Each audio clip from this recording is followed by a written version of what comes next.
Good afternoon. Test. Welcome to the ninth demo day here at Yale for the Yale Entrepreneurial Institute.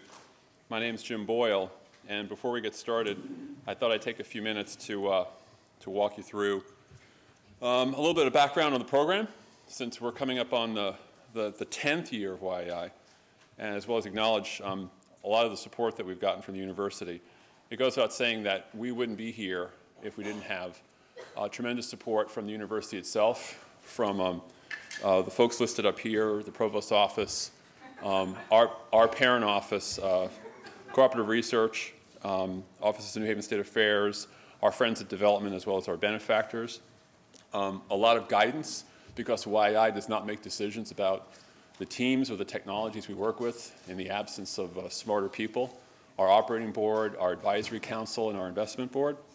And certainly the good efforts of our corporate partners, our mentors, many of whom are here today, who we call upon regularly to help us interact with the teams, as well as a great many faithful Yale alumni who are sensitive and backing of the entrepreneurial experience. Before we get started, I just thought I'd say that the way that we describe ourselves to you typically is we say, YEI has been in existence for so many years, we have this many fellows, we've raised this much money, and so that's the snapshot. But the way I look at it in my head is actually a lot different. I look at it in my head. I think about all the teams we've ever had, all the teams that are still alive, they're in yellow. All the teams that are no longer in existence, those are in white, and the teams that have been acquired, those are in green. And in case you're wondering, there are 92 of them. And if I had to subdivide that a little bit more, in my head I break it up into 3 time periods. It's the early years, when we were just getting started, the middle years when we were beginning to experiment with the lean startup methodology, and then the current generation, in which we're in the 3rd year of. And there are some very specific manifestations happening there too. But just to take you through it very quickly, I can summarize in a short handful, with a small handful of teams, everything important that we learned. And probably the first thing I learned is you need a couple of early successes in order to stay alive. And we really rode on the backs of really just 3 teams, URenew and Paper G and Cheese Boy, for years and years and years, talking about their successes as a way to buy ourselves time so that we could get smart enough to figure out what to do with teams that came later. And oh, by the way, we didn't even know how to start YEI had it not been for 3 kids who we met who were the founders of Go Across Campus, which was the antecedent to General Assembly. So that's how we came into being. And oh, by the way, while we were doing that, we also tripped into a couple of ventures that involved faculty. So we, quite by chance, experiment with the idea of using students and faculty working together. And early on, we tripped into a forward osmosis technology called Oasis, which is now becoming the darling of the produced water field. And there's one more venture I need to mention, and while the venture wasn't successful, it was called Blind Pig Media, and it was here in 2009. There was a fellow on that team who was absolutely brilliant, and the smartest thing I ever did was to recruit her to come back and work at YEI. And her name is Alina Gribsko, and she's here today too. It brings us to the middle years, and when Alina comes back. These were what I call the heavier tech years, and the years that we began to build lean startup. We saw explosive growth in student creativity. We had student designers, students who had come from public policy who wanted to change how educators were rated in the marketplace, mathematicians who were building systems for helping students learn in school, and forestry students who were coming up with new systems for measuring the output of timber organizations. The faculty were not to be left out of this either. We had people like Julie Dorsey, who came in with Mental Canvas, a new way of designing three-dimensional sketch tools on a laptop. Large-scale data analysis from Daniel Abadi. We were fortunate enough to have a School of Management student, Justin Borgman, who knew a lot about that space and who was able to get in there and build a very viable business with Daniel, which they eventually sold.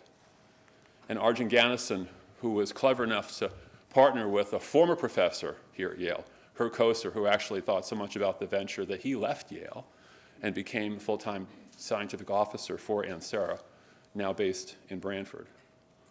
Not everything came from the faculty themselves. In fact, the School of Management, I think, is beginning to develop a reputation for recruiting students who can be successful on their own.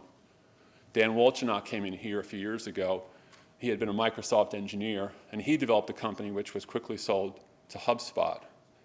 And Sal Syed, who, while he struggled in the year that he was here trying to build his venture and sort of wandered through the desert for a few years, he was clever enough and persistent enough with the golf technology that he wanted to develop that he eventually formed a partnership with Callaway that became the basis of Arcos, which is now one of the leading golf service companies based out of, selling products even in Apple stores. And that brings us to the current 3 years, the 15s, the 14s, and the 13s. And it's almost like trying to write history when you're too close to it. You don't quite see it. So I can't quite tell you what the themes of these 3 years are. I can only tell you what the big trends are. I definitely see acceleration in these 3 years, in large part because we're benefiting from something called the YEI Innovation Fund. And Erica Smith will come up here in a few minutes to give you an update on that. We'll give you more details. We see benefit, too, coming to us from the fact that students and faculty are working together more and more and more. In fact, this year, we even have a physician and students working together. And a little bit later, you're going to be hearing from Patient Bank about something that students and physicians are doing right here at Smilo with electronic medical records. Not to be left out of the picture, new methods of funding ventures is certainly part of the story on the national scene. It's true here at Yale, too. And while crowdfunding hasn't been a major component of what we do see, thanks to the efforts of our colleague, Lynn Filan from the School of Medicine, a very healthy relationship between Yale and Kickstarter, which has led to several successful campaigns that we've highlighted, including 3 teams from YEI: Cherigami, Lab Candy, and Tuckerman.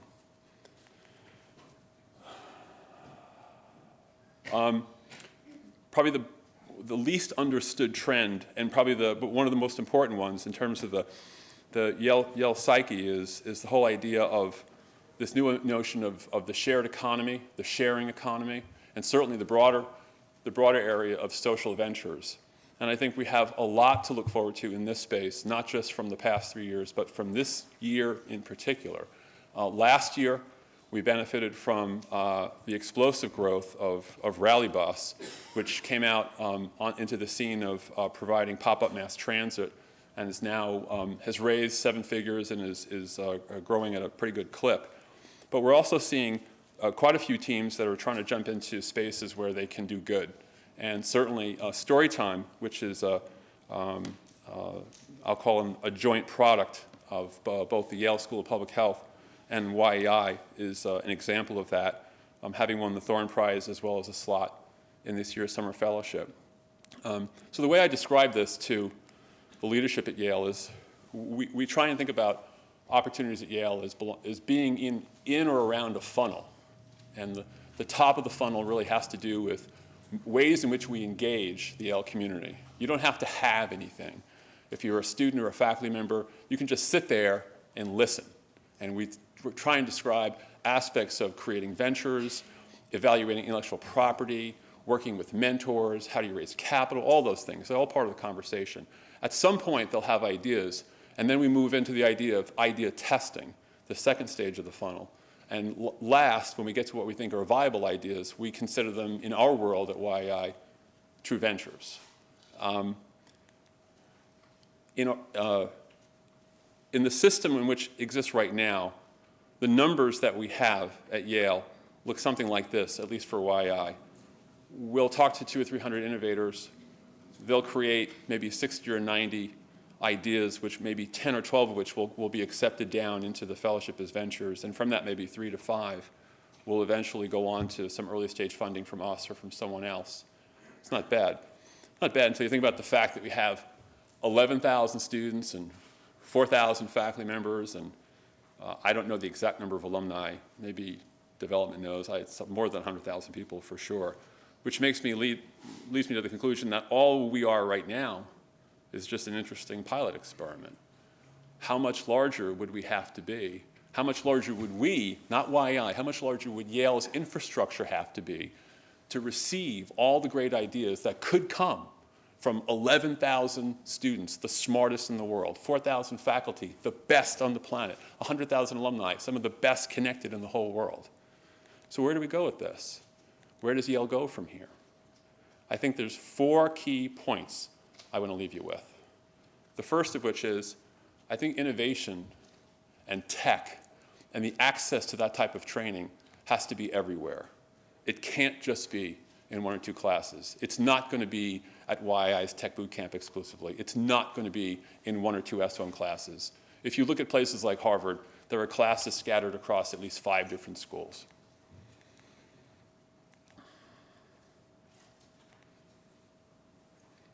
I think we also need to have a stronger program for supporting faculty ventures.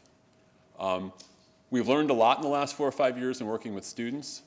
We're now with the tech transfer people at Yale, cooperative research, we're trying to flow back into OCR some of the same meritocracy processes that we built with students to work with faculty. How do we provide them, entrepreneurs and residents, access to capital, access to expertise that helps them figure out how to get their products to the market? We need to have greater involvement with Yale alums who have expertise in those fields in order to give those people wise counsel. And we also have to be better connected to investors who are later stage, and that's a big part of the problem too. So innovation's everywhere, and when you really think about everywhere, the innovation that we've experienced at YEI, I've put up there a list of all the schools at Yale from where we've gotten at least 1 YEI fellow in the last few years. What's missing, Dick Foster? Nursing? Nursing's missing. I can't think of anything else that's... Okay, we're close. So Yale College and the School of Management, contrary to popular opinion, do not have a lock on innovation at Yale. Yeah, they are 2 heavyweights in the equation, but it's coming from the other schools as well, and we have to find ways to foster that. So I leave you with a thought as we enter the 10th year of YEI that starts on Monday morning. It's my hope for the next decade. Having raised $140 million up to this point, what if in the next 10 years we could create the infrastructure necessary to allow all ventures, and I'm going to say this in 2 ways. First, to the jaded venture capitalists in the room who think about this in financial terms, and then to the social entrepreneurs who think about this in how can we do good. What if our teams could raise $1 billion in the next 10 years? I mean, with the pilot programs we've had, we've already raised $140 million. I don't think it would be that hard if we were to really build the systems I'm talking about, to work with faculty, to work in greater concert with alumni, for us to raise a figure of that magnitude. And the second thing I want to leave you with is, what if we could actually have an impact, save or have significant impact on 100 million lives? And when I say impact, I don't mean play a video game. I mean clean water, global health, healthcare, ed tech, sustainability, clean tech. Our program this year is just chock full of this stuff. And all the previous years we've had have toyed with it. And I think if Yale wanted to be serious in this space, we could. So those are my thoughts before we get started today. And I hope you'll give this some consideration. And with that, I'm going to turn the podium over to Erica Smith, who's going to give you an update on the Innovation Fund. Thank you.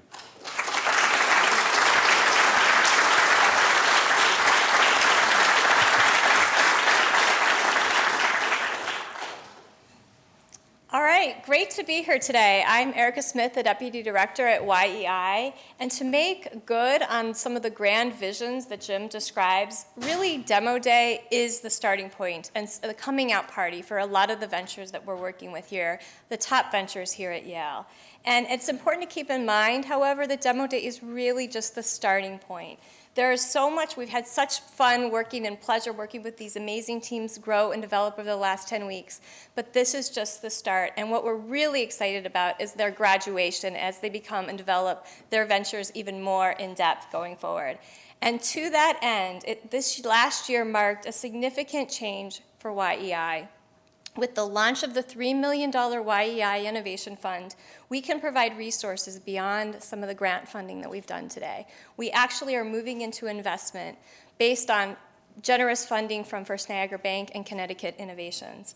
And through a rigorous investment process, we can take the very top teams that are coming out of our programs and put significant and critical seed capital into them to be able to keep students working with their ventures, to be able to hit certain milestones and specific milestones, and to be able to ultimately position them to be even more attractive to downstream investors. And since our first investment closed just 18 months ago, we have now invested in 8 ventures, and already 4 of those ventures have moved on to Series A financing of more than $1 million. That's 9 times the money that's gone in. We're seeing a rate of change growing significantly. And the fund has really impacted all across Yale, as Jim describes, on the teams that we're working with. We have from the School of Medicine, we have Tummy Zen and Just Vision, which are based, Tummy Zen is based on John Geibel's research on zinc-based antacids, and Just Vision is based on Dr. Bohimsky's work on point-of-care diagnostic care for preeclampsia. And both of these teams were funded by graduates of the School of Management. And then we have isoplexis that came from biomedical engineering, Dr. Rong Fan's lab, also founded in concert with the School of Management. And they just this past summer closed a total financing round of $3.5 million of funding. Then we move on to Yale College with WellLinks and Trinity Mobile. They've been working with the Center for Engineering and Innovative Design, doing amazing things with their technology and their venture.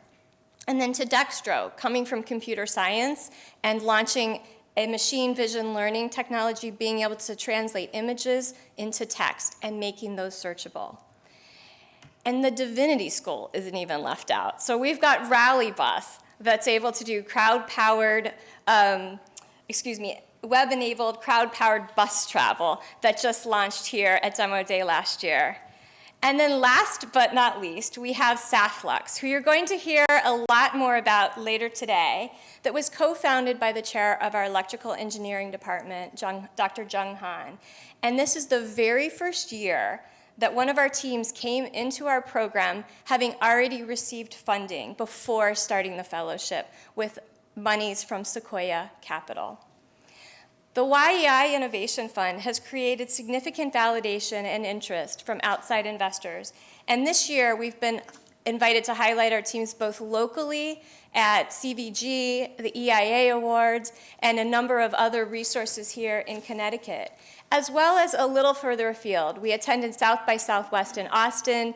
New York City Angels hosted us down in the city. We were at JP Morgan and at Bio. So it just is a growing potential for more and more relationships with other investors. And to that end, we've also recently received an invitation from a group called the GCEC, which is a global consortium over 400 worldwide innovation centers, to run a panel on best practices on university investing with 2 other top-tier venture funds, the X Fund and First Round Capital. And we couldn't be more thrilled with the momentum and the interest that the world is showing in our teams and the successes that they've been able to create. But all of this couldn't be possible without the countless hours of people giving generously of their time and their expertise and their energy. And when they say it takes a village, truly it takes a small city. And I would ask that if anyone is interested in getting even more involved in our teams, we would welcome you with open arms.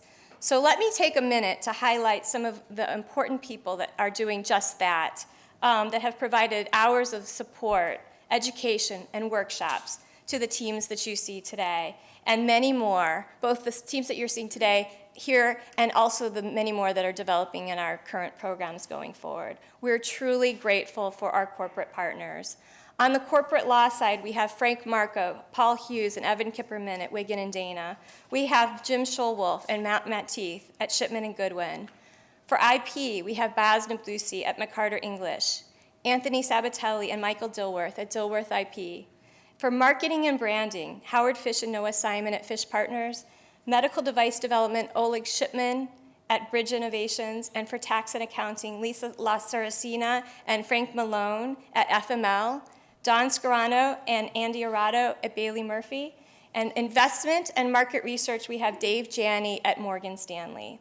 So please join me in giving them a warm round of applause for their continued support.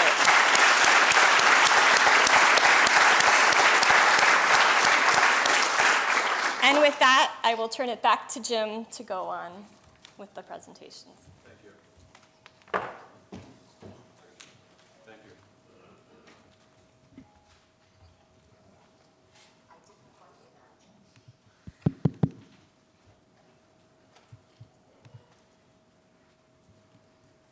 So here's how this is going to work. I'm going to just briefly stand up and introduce each of the mentors who will come up in turn and introduce the teams that they're responsible for. And I'm going to start off with one of our newest mentors, Patrick McCohen, who's going to introduce the team Revi. Patrick? Thanks, Jim. Before I introduce Revi, just one thing I wanted to add to Jim's opening remarks, and that is, when you're here today, just remember what you're hearing. Because this is one of those days where you get to reflect back and you get to say, I was there. I was there when fill in the blank. There are a lot of things coming up today that I am very positive everyone's going to be able to think back and reflect that they were there hearing the pitch of the food that they're consuming, the environment that they live in, or things that make your life better. So just remember that. I'm here to introduce Revi, and Revi is an example of the collaboration between Yale faculty and Yale students. It is also an example of what Jim talked about, making lives better, and Revi's product will absolutely positively make lives better for people that are afflicted with a certain disease, which they'll get to in a second. But Revi was the byproduct of two professors at Yale, Dr. Joseph Zinter, who's here with us from the School of Engineering, and Dr. John Geibel, who's the vice chair of surgery from the Yale School of Medicine. They invented the product you're about to see, and they teamed together with two of the brightest students from Yale School of Management, and that's Jesse and Jen. So with that, please help me in welcoming Jesse and Jen. You guys are you using that? Oh, you're using it. Okay.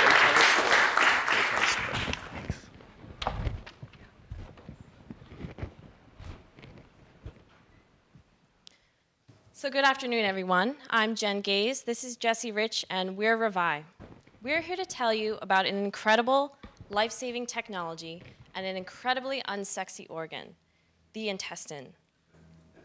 Meet Michael. He's a 42-year-old father of 3. At a young age, he was diagnosed with Crohn's and had many surgeries to remove the diseased portions of his intestine. Soon, his intestine gave out on him after the 20th surgery. He was put on intravenous feeding because he had intestinal failure. He was hooked up to tubes for 16 hours a day and had to quit his job. He was absolutely very upset about his life and very desperate for a different solution. So he sought the advice of a physician, and the physician told him, I can change your life with an intestinal transplant.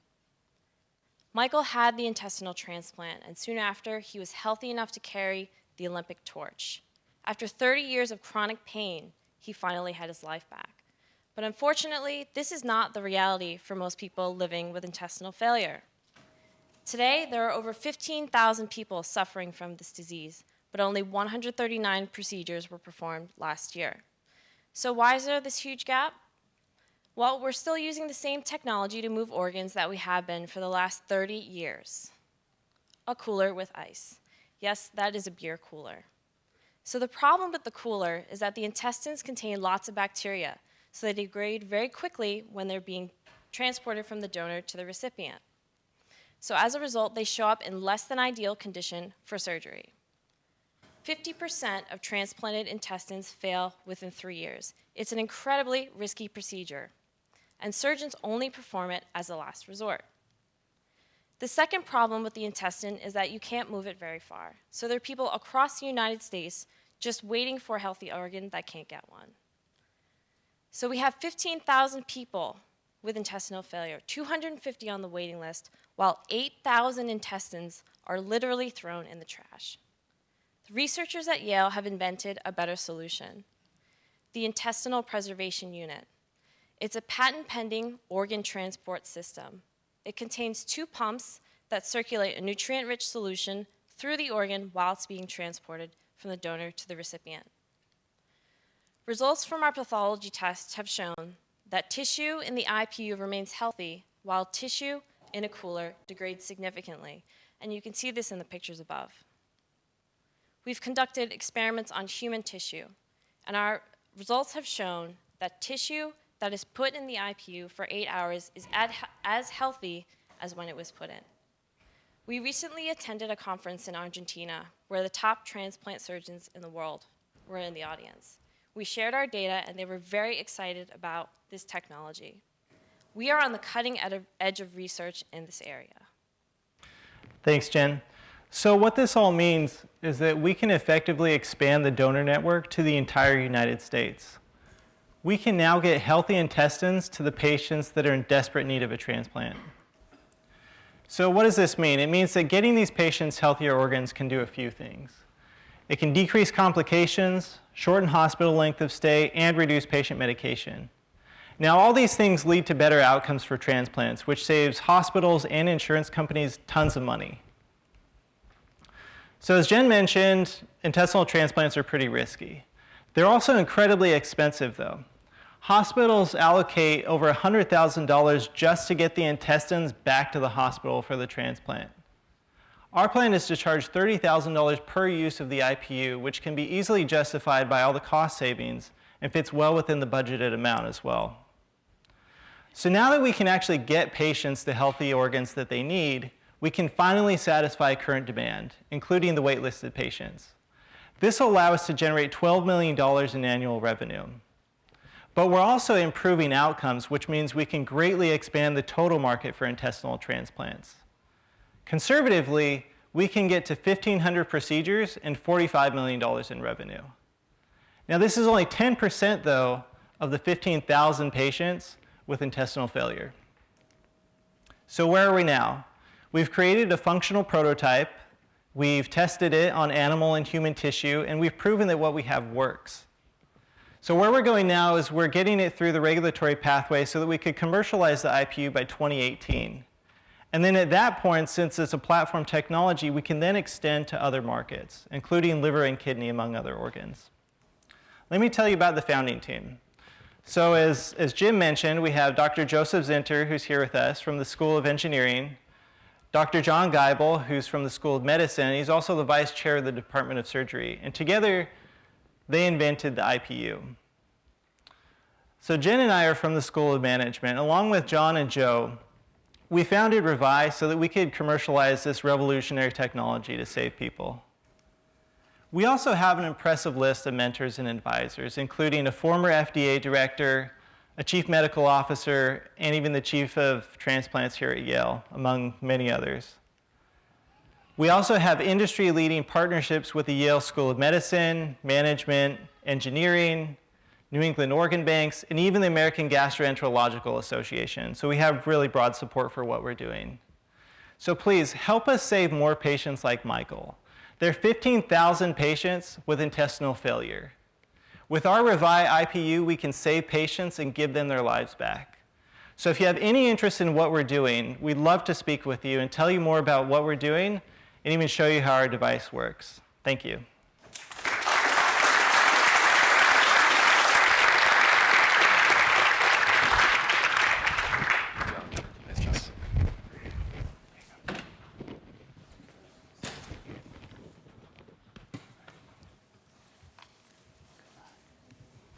I was told I have to come up to the stage to introduce the person who introduces the teams.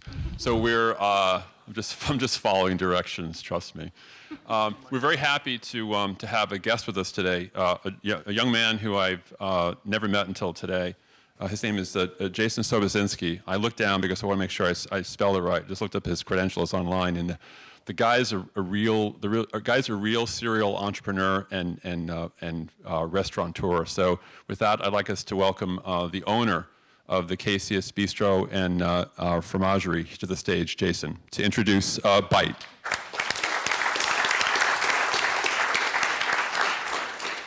Thanks. If you guys open 5 businesses, you can come to one of these things in a motorcycle t-shirt. This is like a really nerdy version of Shark Tank. I like it. I was approached by a former employee of mine that made a lot of amazing changes at KCS. His name is Ekin, to come and help out with the Bite team, and I'm really excited to work with these guys. They're putting together a restaurant ordering and sort of dining, I like to say, enhancement platform. You can sit down, learn about the menu, and there's so much more. And Jeff, Stas, and Ekin have put together just an amazing product that I will be using, and I'm going to get a bunch of other restaurants involved as well, and I'm very excited to introduce them. And this is Bite.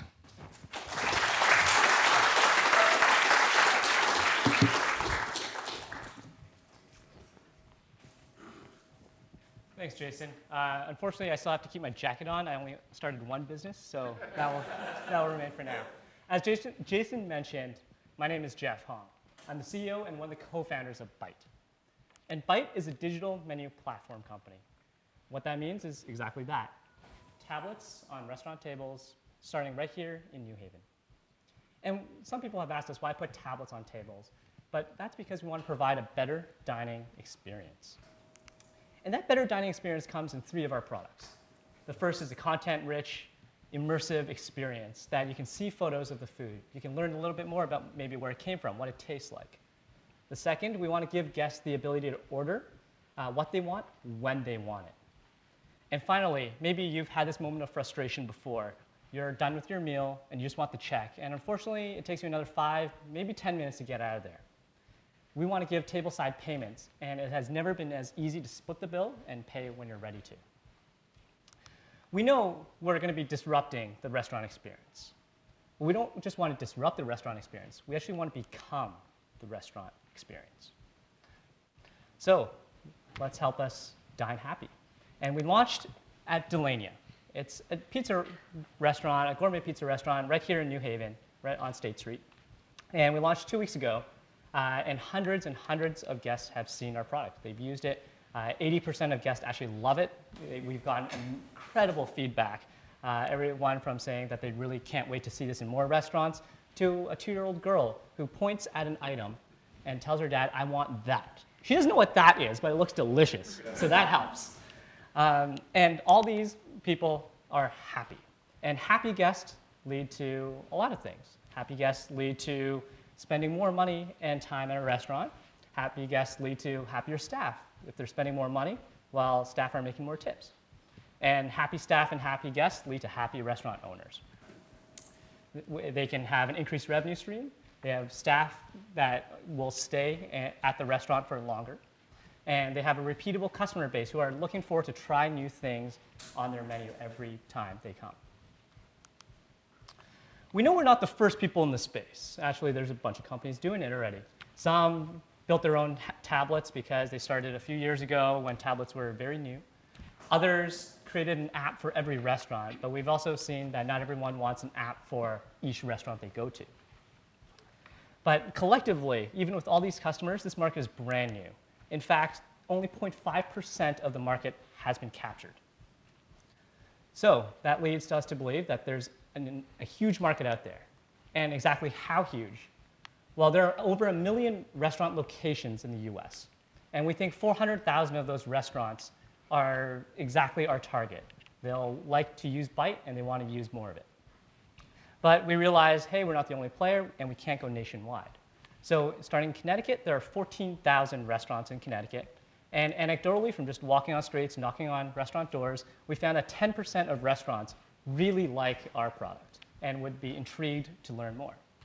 And we're a startup, and maybe our batting average is not all-star quality yet, so we bat 1 in 10. 140 restaurants is still pretty sizable just for the Connecticut market. But with funding and some scale and some time, we can definitely capture way more than just 140 restaurants. We want to capture this market by differentiating ourselves. One of the restaurant manager's biggest fear is when a beer, as they call 86s or kicks in the middle of restaurant service, well, they need to replace it. They want to change the menus, and they hate telling a guest, shoot, I'm sorry, we're out of stock. So we've made it very, very simple to update these dynamic menus. With one click, they can show or hide or bring another menu item back on the menu. And we want to make bringing the other item back as easy as taking it off. So we built a database for them. There's only a finite number of drinks, beer, spirits, and wines. And so we built this database so that they can easily add new items, learn about new items that they might be interested in, and contemplate building out their menu, seeing what their guests might like. And in fact, by building this out, it allows us to scale rapidly. We can build menus in hours now and go to market so much quicker than the competition. One other piece that you might not know about is that restaurant staff turnover with incredible, actually alarming frequency. Nearly 2/3 of all restaurant staff change every year. And that is very costly and, frankly, wastes a lot of time. So we want Byte to be a tool to help train restaurant staff. They can get caught up on their menu very quickly, and new staff can learn about what everything looks like, tastes like, and it can save the restaurant from making every dish just to show a new staff member, hey, this is what that gourmet burger might look like. Finally, I mentioned that we can go to market very quickly. And at least this has kind of worked for us so far, is that we can build a restaurant's menu before we even knock on their door. This allows us to turn the conversation from definitely no, not interested, which we heard a lot of already, into something like, great, I can't wait to see it. Let me grab my other business partners. Our customers are generally a little bit shy of technology. So if we put it in front of them, that's their menu, they're more inclined to start thinking about how they can use it in their restaurant rather than trying to picture what this might even look like. Our pricing is a subscription-based service. We start at $15 a month per tablet, and we can scale as we build more features and as we offer more value to the restaurant customers. And actually, I would love to share with you our first major milestone, aside from launching, is that we will be in Prime 16, which is a gourmet burger and craft beer bar right here in New Haven. In fact, they're going to be our first multi-unit franchise, because we'll be in all 3 locations, 2 in Connecticut, 1 in New York.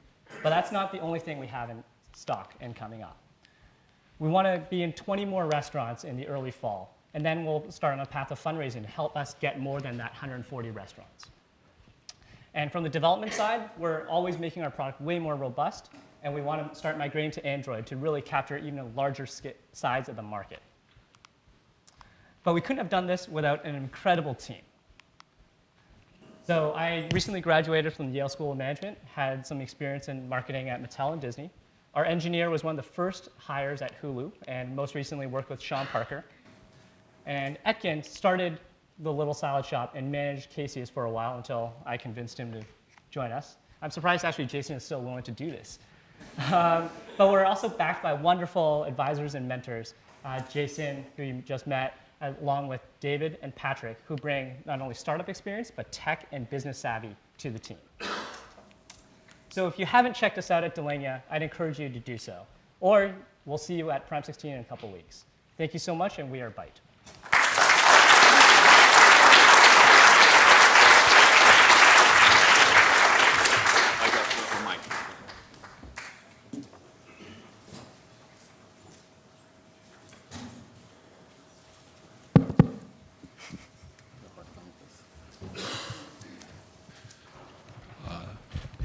Our next guest to come to the stage to introduce Mudsnacks is Tom Jasinski, who I've had the pleasure of knowing now for a few years. Tom has kept residence at YEI as an EIR, as an entrepreneur in residence. And for those of us who come more from the tech side, who have never had a background in consumer products, he has been an absolute godsend and has helped us navigate the very choppy waters of bringing products to the consumer market. So with that, I'm going to turn the mic over to Tom.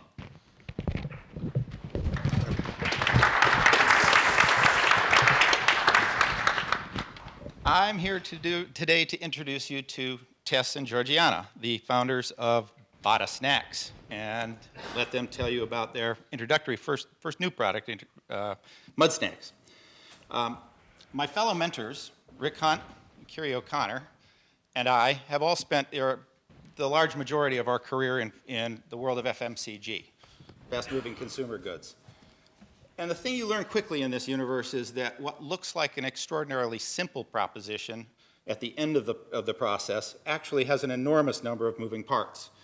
Tess and Georgiana have done a terrific job this summer bouncing back and forth between all of these crazy worlds, starting with recipe, moving to shelf stability, dealing with scale production issues, consumer testing, understanding trade, understanding pricing, and, oh yeah, some of that branding stuff like packaging. But probably more important than all of that, they've discovered a whole world of opportunity beyond this introductory product. And that's the world that lives at the intersection of good and good for you. Ladies, the stage is yours.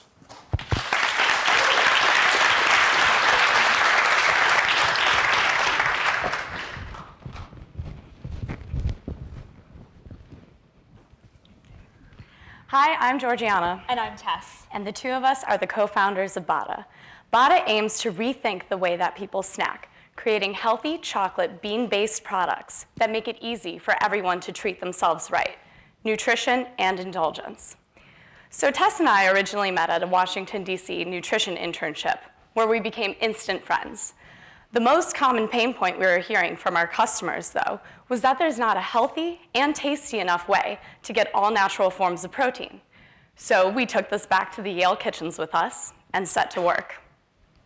So we looked at all the different nutritional benefits that our customers wanted and that our competitors boasted, and then we found a way to add it to our recipe, and then we found a classic way to make it delicious.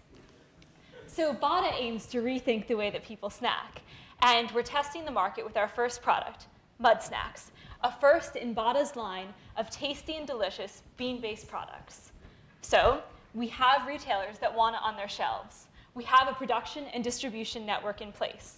But most importantly, we have shown strong demand through sales trials and market research that people really do want a high-protein, bean-based snack, something innovative, tasty, and healthy. So the global snack market is $125 billion.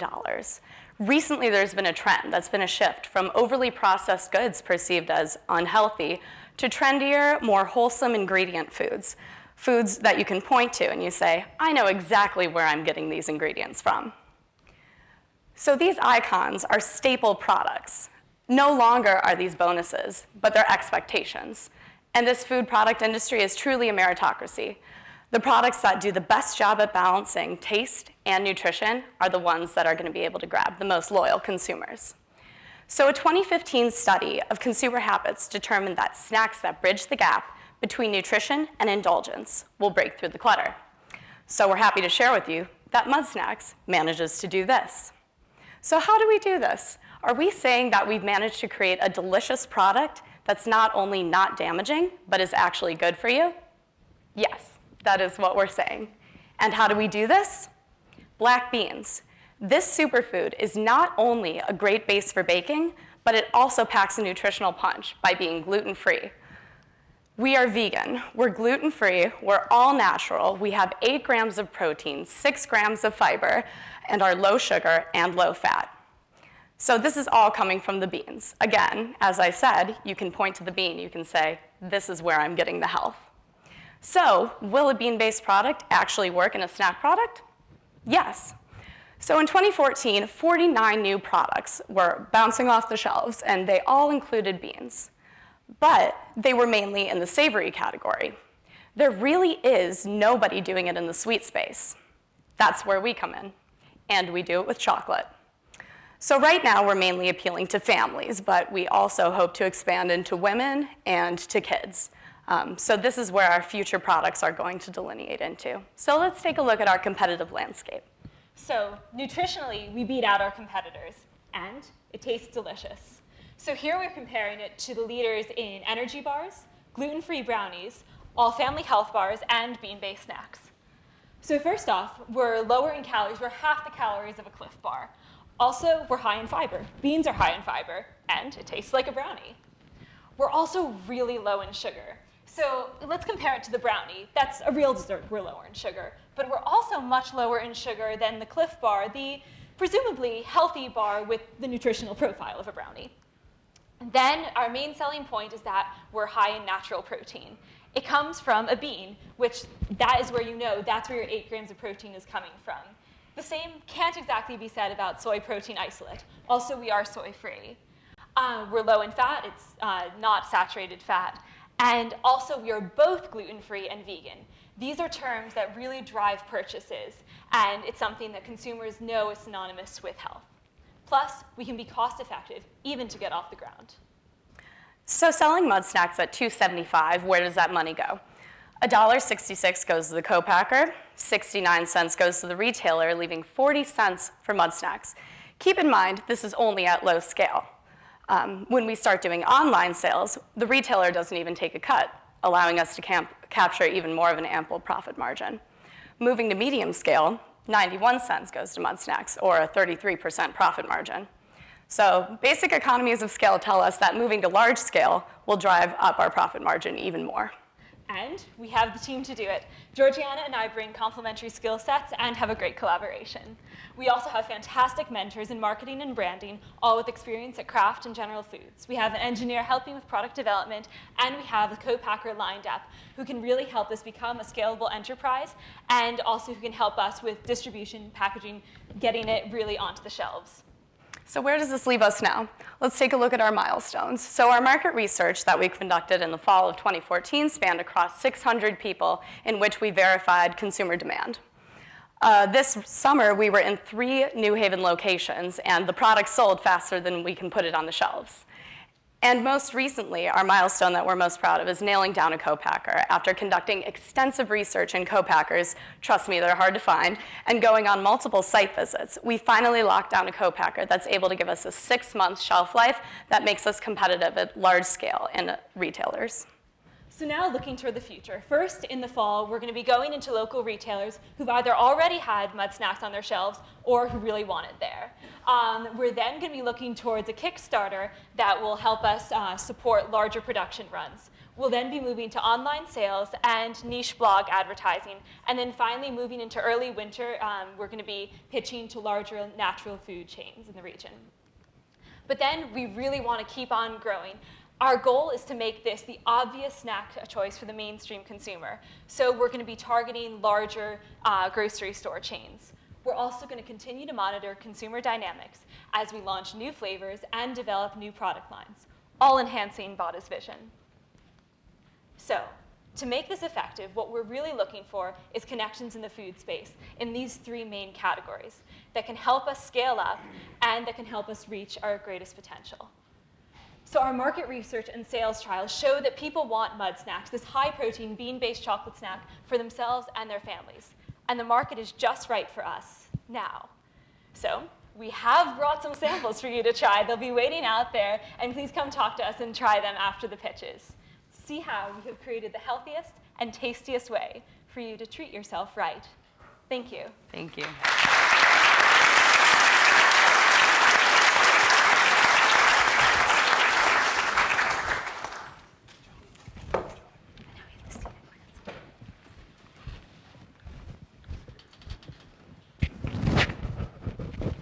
Dick Foster is called the YEI Executive in Residence, which is different than being called an Entrepreneur in Residence. That basically means there's a whole bunch of things he knows that we know nothing about. And so we had to give him a title that befit the fact that we call upon him for a great many things.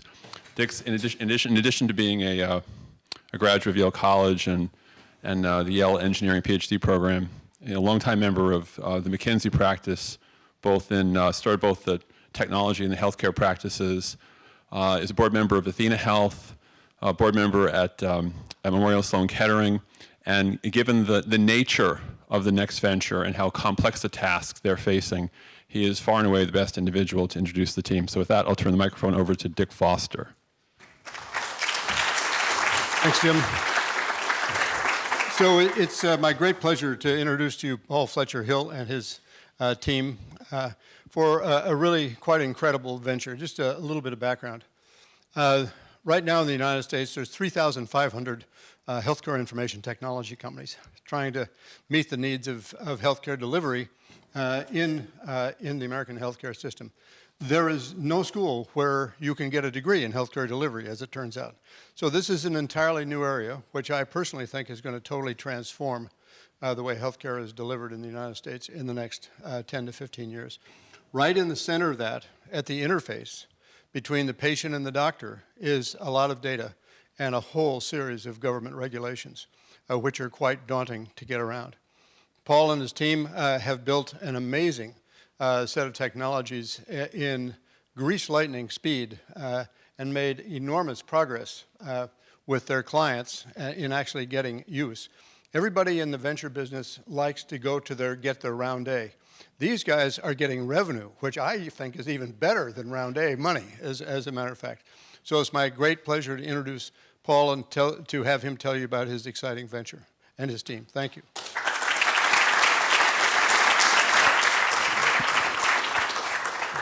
Thanks a lot. Hi, guys. This is on.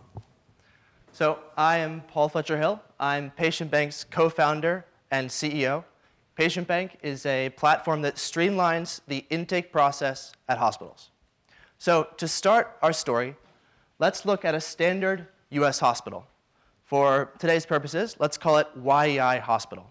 Now, YEI recently implemented what a lot of hospitals are doing these days, and they added an electronic medical record system.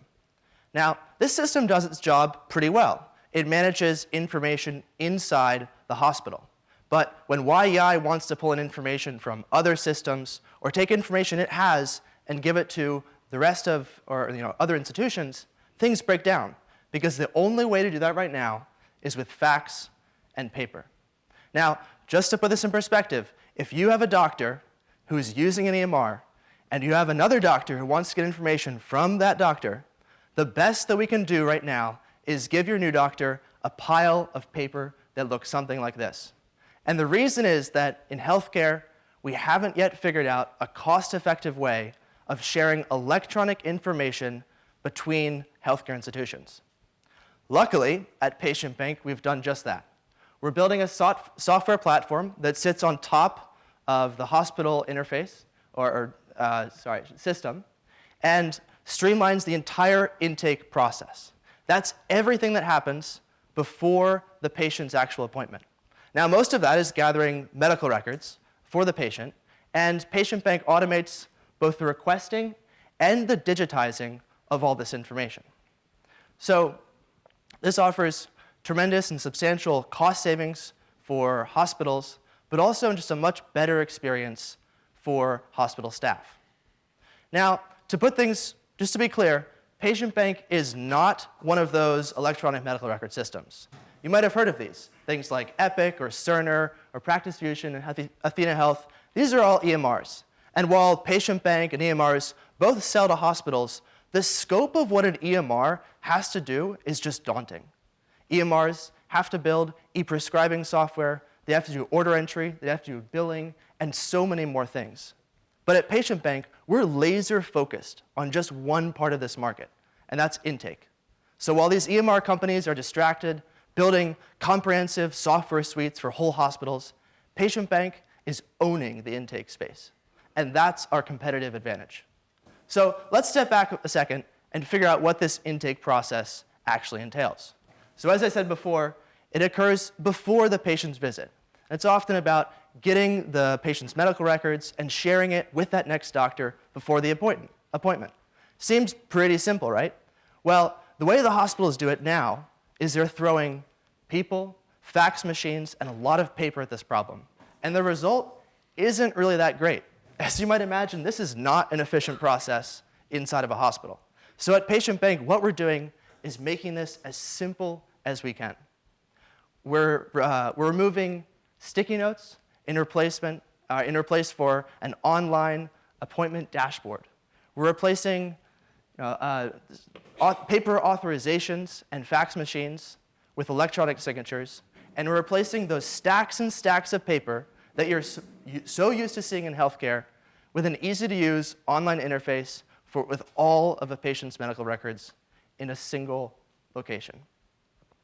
Now, what the result is that hospital staff spend less time pushing paper and more time actually welcoming patients to their institutions. Patient Bank just does intake better. And it's a no-brainer for hospitals. But don't take my word for it, because we've already closed our first enterprise sale. I'm excited to say that last month, we signed a 6-figure contract with the Yale New Haven Health System.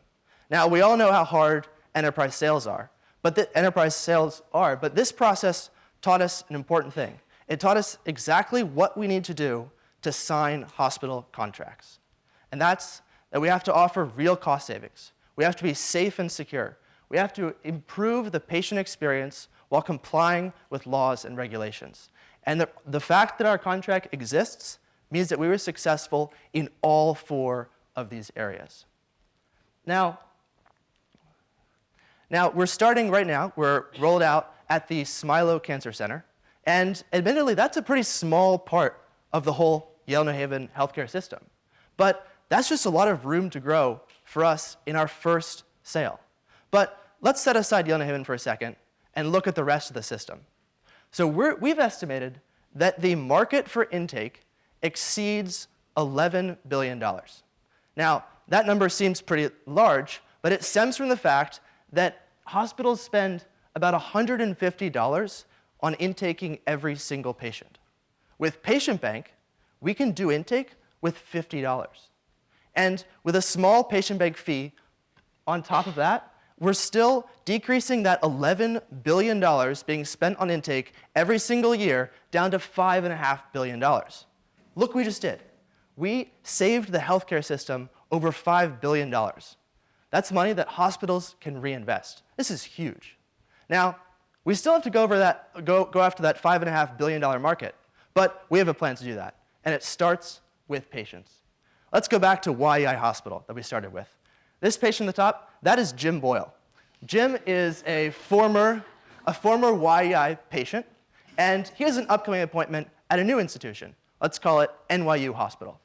Now, NYU wants to gather all of Jim's medical records, and because we're hooked into the YEI system, we can easily get those. But we also make it really easy for Jim to take all that information with him as he goes through the healthcare system, even to NYU Hospital.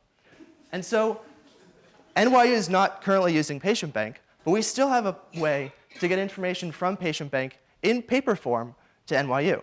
It's all Patient Bank branded, but it's still there. Now, if NYU is on Patient Bank, they have instant electronic access to all of Jim's information.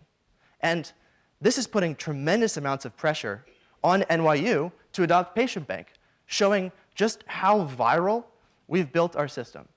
Now, that means that literally every single patient that goes through a Patient Bank hospital is initiating a lead for our sales team. This is huge. So the next step is that it's not just for hospitals.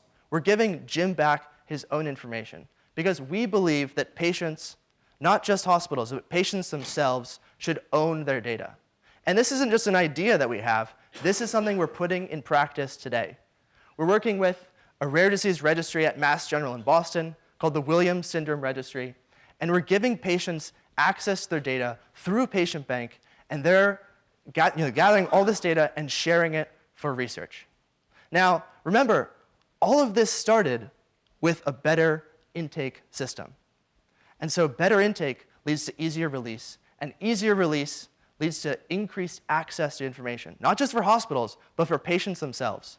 And that goes up and improves the intake process. This is Patient Bank. This is a powerful system that grows naturally with time and usage. So the 4 of us are the team behind the platform. We have an incredible group of advisors helping us bring this to market and grow this company.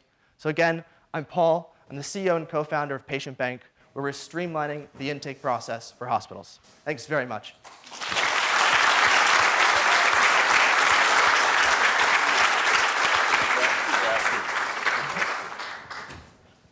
That hurt.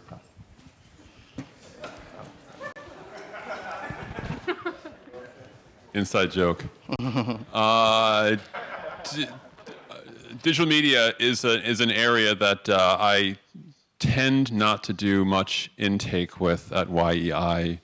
Maybe I'm too old or out of touch. I don't know what it is. So what I've typically done in the past is I've always deferred to others in my unit, more expert than myself. And I dare say that in the last 3 or 4 years that Alina was with us, that she probably screened more ideas for digital media companies than probably most VCs. So with that, I'm going to give her the arduous task of introducing the next team. Hi, everyone.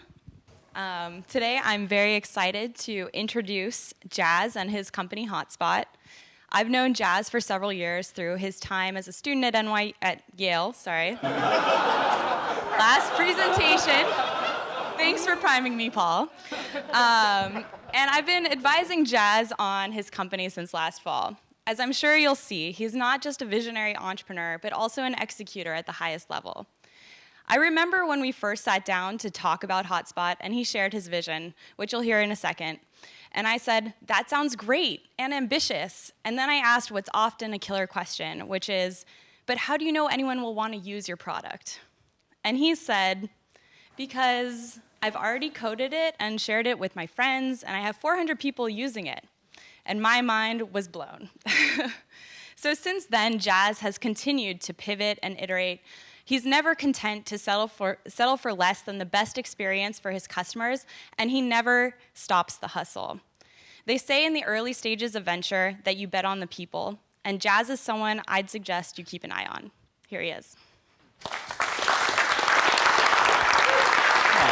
Thanks. Thanks, Elena. Hello? Cool. It works. Hi. My name is Jasjeet Singh, and I'm the co-founder of Hotspot. Hotspot is an app that connects social venues to their customers. So if after this presentation you want to go to drink at a bar with some friends, you'd open Hotspot to figure out where you want to go, to text your friends to meet you there, to save a bunch of money, and to pay all through a single app experience. Last year, Americans spent $90 billion at what we call social venues. So when we say social venues, we mean bars and clubs, bowling alleys, and arcades. And what's really special about these places, from a financial perspective at least, is that they're high-margin, high-ticket businesses. And that means that these businesses are willing to spend a lot of money, the most amount of money of brick-and-mortar businesses, to acquire and retain their customers. We're starting with Hotspot with bars, which are a $24 billion slice of this market. Now, the problem social venues face is the problem all brick-and-mortar businesses face, which is that reaching their customers in real time is really, really difficult. It's expensive. The existing options, discovery apps like Yelp, deals, payment programs, loyalty, social media, altogether they're really expensive. If I'm a brick-and-mortar business using these services, I'm paying for 5 user acquisition budgets, 5 sales teams, 5 lines of profit. It's really inefficient. And from a user perspective, it's a really terrible experience. I'm opening up one app to figure out where I want to go, another app to text my friends to meet me there, another app to earn points and save money, and then I have to wait for a check. Hotspot solves this problem by creating an end-to-end experience for social venues from discovery all the way through payment. It completely replaces the need for any of these other services for a brick-and-mortar business, dramatically reducing the cost, and it enables us to create a compelling and seamless user experience. So let me show you how that works. So again, if you want to get a drink and you're looking for a bar, you'd open up Hotspot. We're live in Seattle, so if you're in Seattle, you could open it up and see a list of exclusive bars that we've partnered with to get a first drink for a deep discount. You'd also see a list of happy hours around you. Say you see Liberty Bar, sounds like an interesting spot, it's close by. We show you pictures and a description, Yelp reviews, and Yelp ratings. You see that there's a $7 drink, and on Hotspot you get it for $3. You're excited. You tap Get This Deal. You can then text your friends through the app to invite them to meet you there. And then you can pay through the app. If you have a credit card on file, you get a voucher, you show that voucher to the staff, and you get your $7 drink for $3. So how do we make money? Hotspot buys wholesale and we sell retail. Bars, like social venues, are high-margin, high-ticket businesses, which means that we can, a $7 drink at Liberty, we can buy for $1.50. We resell it to our users for $3, and when our users arrive at Liberty, they're on average spending $7 to $11 more. So it's a big win for users, a big win for us, and a big win for our partner bars. We started Hotspot, this version of Hotspot, this iteration of Hotspot, in Seattle at the beginning of the summer. And we were able to rapidly scale to 35 bars. And what's exciting about this is we're able to scale fast, like rapidly and remotely, because we come in as a buyer rather than a seller. We go to a bar and say, we want to buy $500 worth of first drinks, which changes the dynamic fundamentally when it comes to business acquisition. We're averaging about 200 weekly active users. In the last 2 weeks, that's been growing at 15% a week. We're projecting an annual revenue per user of $15 and a cost to acquire a user of $3. So we've taken these learnings to put together a market expansion strategy. When we first go into a market, we acquire bars by, again, going in as a buyer, pre-buying a bunch of drinks. Then we go and acquire users. Through a referral program, if you text a friend to join Hotspot and they join, you guys both get a free drink. This is something we've instituted in the last 2 weeks, and it's rapidly accelerated our growth. Because we have a $15 annual revenue per user, we're projecting a payback on that initial investment of about 6 months. And over the next 3 years, our goal is to expand to 100 American cities and to scale users to 5 million, projecting revenue or translating into revenue about $75 million a year. And the team. This is my third startup. My first startup was Peanut Labs, which was acquired by eRewards. Jared's my co-founder, my best friend from Yale, and he comes from the Gates Foundation. And I think we're the right people to solve this problem because not only do we understand mobile technology, consumer software, and mobile payments, but we also understand these places. This is a picture of Versus. Versus was a video game center that I used to own. It was my second startup. And it was through this experience that I not only learned about the opportunity that exists in these places, but how central community and camaraderie are to their value. With Hotspot, social venues can connect to their customers, they can reach their customers affordably and in real time, and this is transformative for their businesses and these communities. With Hotspot, these businesses can, in real time, they can promote events and exclusive experiences, manage demand, identify and incentivize social mobilizers and regulars. Hotspot becomes for them, Hotspot becomes for users an extension, a virtual extension of these places. And rather than displacing, it complements their experiences, the real life interactions that are so essential and so essential to their character. Thank you.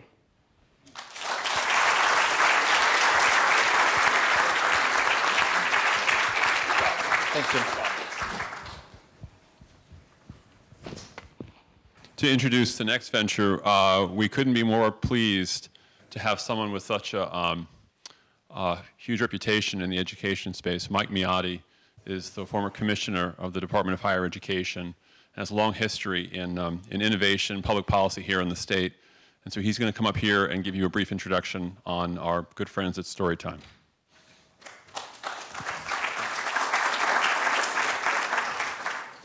Last winter, I was introduced to Phil and Hennick with Storytime at the early stages of the development of their ideas, and it was very clear to me that they had a powerful vision that they could help close the early literacy gap, which is a huge educational and social challenge facing our country. But vision alone doesn't cut it in any endeavor, certainly not in a startup. You've got to be willing to put your vision to the test, take some risks, put it out in the field, and see if users see value in what you think is a vision. And I'll tell you, these guys have been relentless in doing that. I've been impressed every time I've met and talked with them. They're talking about a new field test, a new co-user, a new way of experimenting and learning and adapting to what they need to do to succeed in what is an area with my background I know is a tough place to get traction. So I'm really thrilled to be here today to introduce Phil Esterman from Storytime, who's going to wow you with his pitch.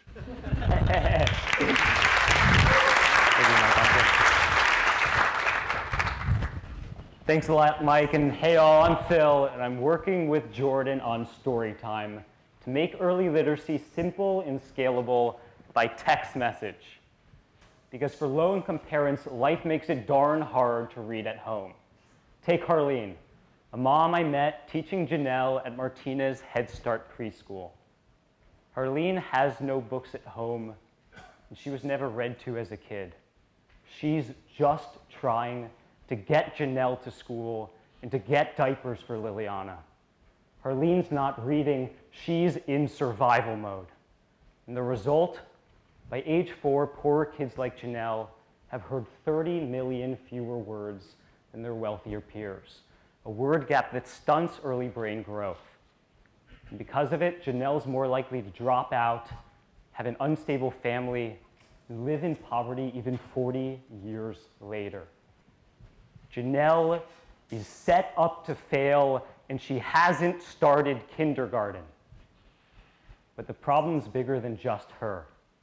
There are 1.1 billion kids who don't have access to any books or internet, but who do have access to mobile phones. Storytime uses these phones to send illustrated kids' stories by text message. Instead of fighting mobile phones for parents' attention, we're using them to get families talking face to face. And it works when other early literacy programs don't.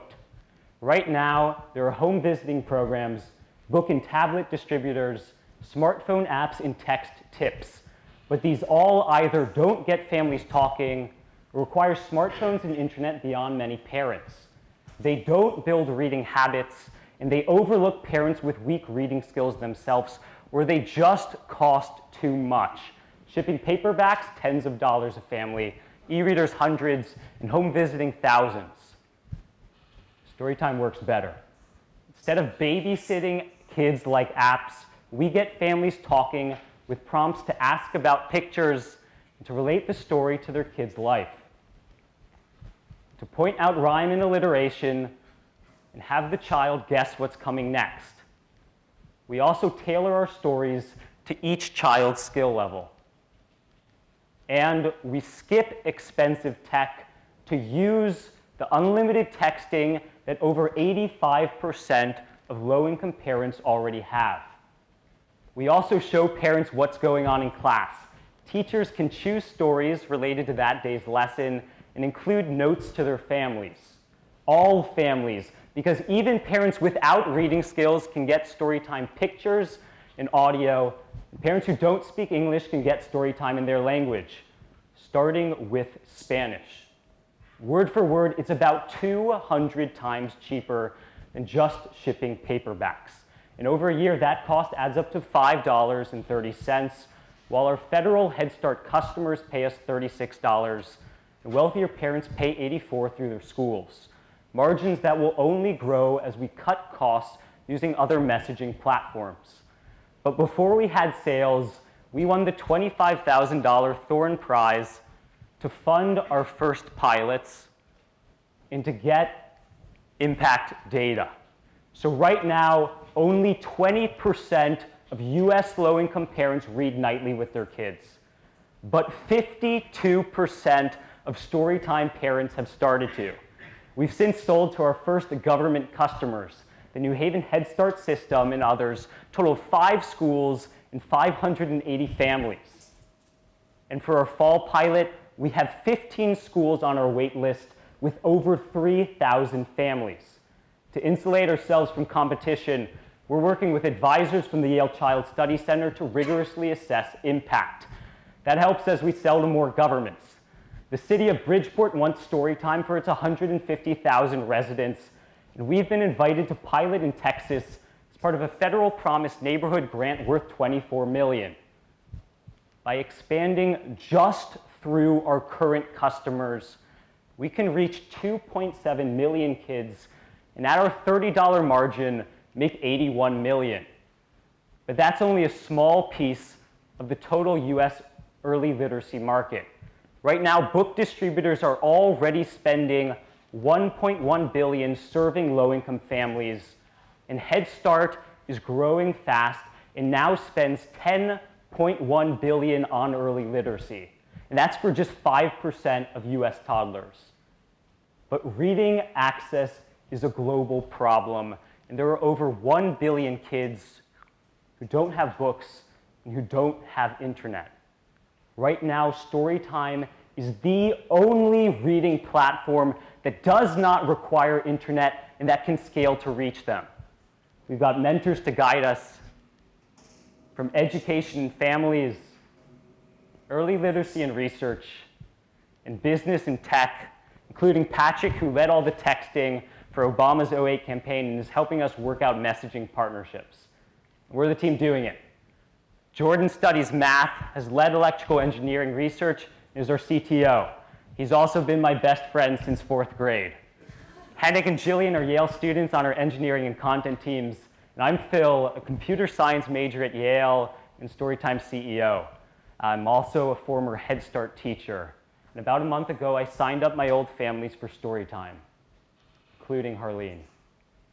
It's only a few minutes a night, but for Harleen, it's a few minutes she can quit worrying about everything else and just be with Janelle. We're not going to let the word gap keep Janelle stuck so far behind. We're using the tech that every parent has to solve it at scale. If you want to learn more, please come talk with me or Jordan. We're Storytime. Thanks for listening.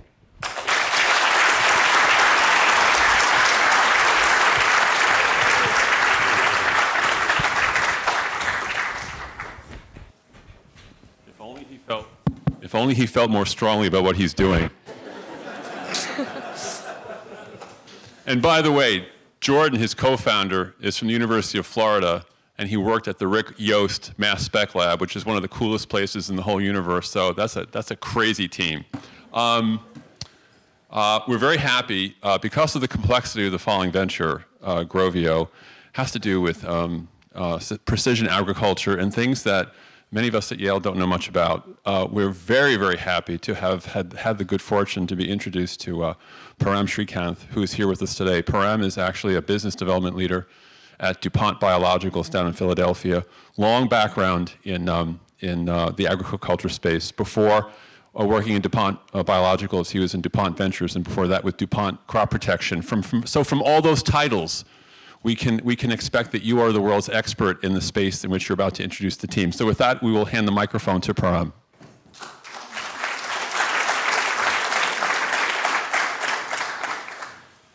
Well, after what I just heard from Storytime, it's a tough act to follow, but good luck to my team.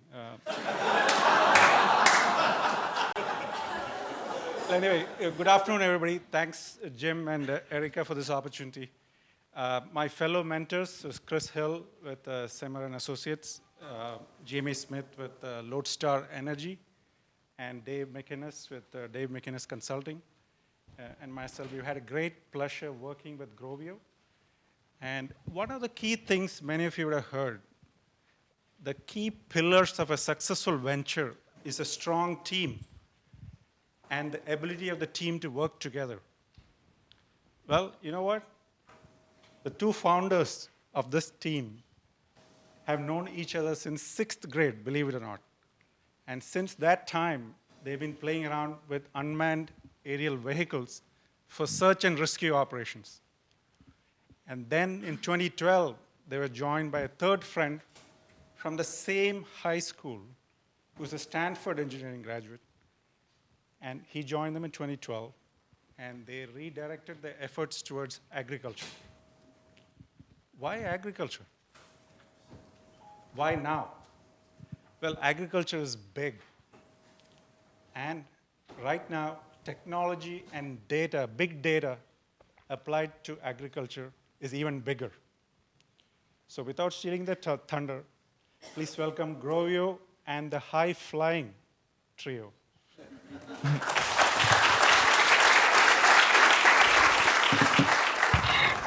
Thank you, Pram. Good afternoon. I'm JP Stewart. I'm the co-founder of Groio. Today I want to talk to you about the future of agriculture and how Groio fits into that vision. Groio captures and analyzes aerial imagery of fields to help growers make informed decisions about managing their crops. And we all know that agriculture is a very large part of our world, but you might not even realize its true scale. In fact, 51% of the US land area is used for agricultural production, and 25% is cropland.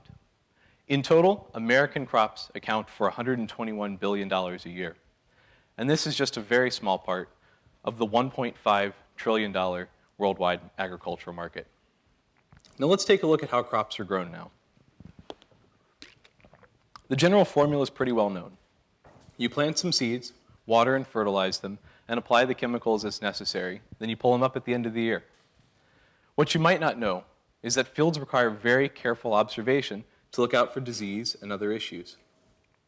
This crucial task is done by walking the field and manually observing the crops. This is the same thing that we've been doing since humans began cultivated agriculture thousands of years ago. But the food eventually makes it to your table, and that's the end of the story, right? Well, in reality, not all of the planted food actually made it. In fact, almost 40% of the world's food is lost every year. Disease and pest alone account for $9 billion in the United States and $81 billion internationally. So what happened? Well, it all went wrong back in July. You see, a small amount of disease was introduced into the field, and the traditional, antiquated methods of scouting failed to find it. It's simply impossible for these people to cover the amount of land that farms nowadays have. So because the disease was neglected, of course it grew and it spread. And this disease, losing the crop, can cost up to $4,000 per acre. But treating it at $650 an acre is also pretty expensive. And adding the chemicals hurts the productivity of the field. So farmers are left between a rock and a hard place. You spray too little, and the field's consumed by the disease. You spray too much, or in the wrong places, and you have huge losses from the chemicals. This poses not just an economic problem for farms, but a sustainability and food challenge for the world.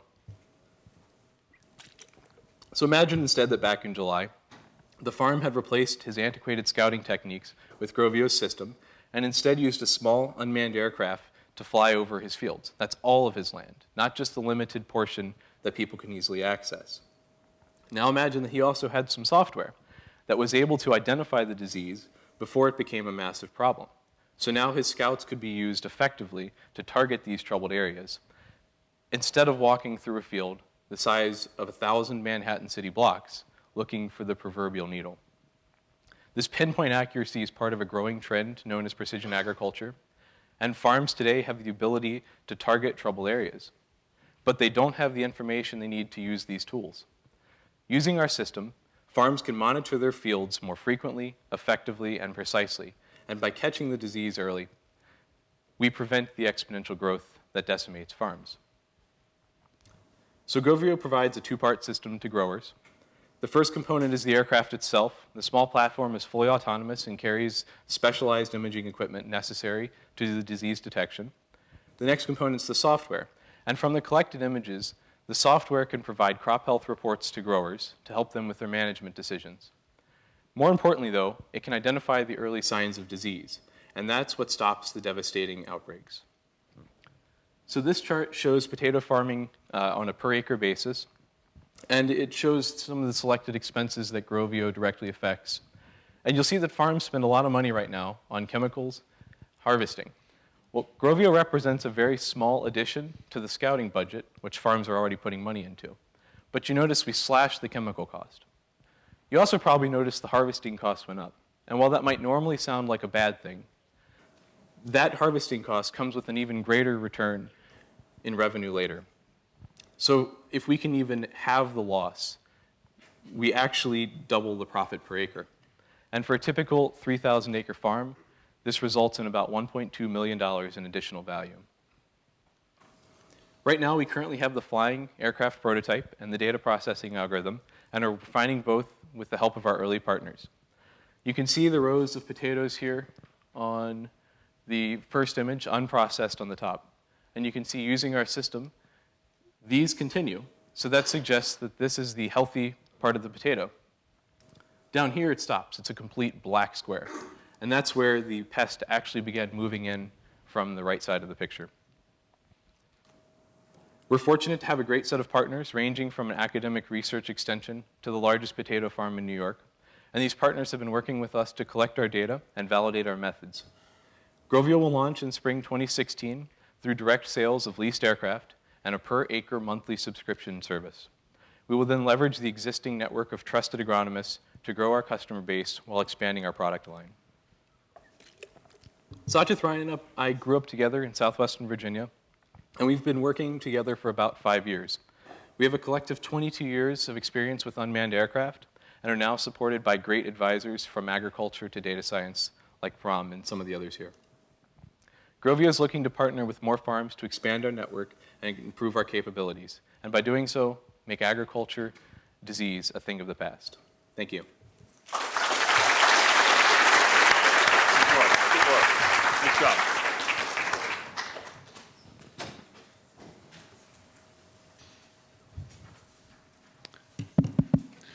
Mary Jane has been a mentor at YEI for how many years? 3 or 4.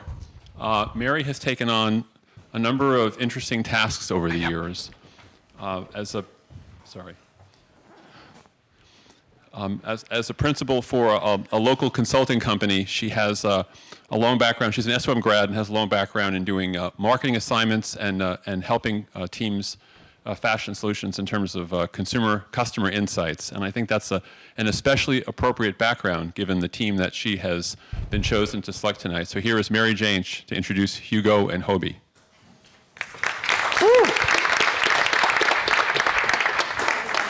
So I am delighted to introduce Ben and Fred.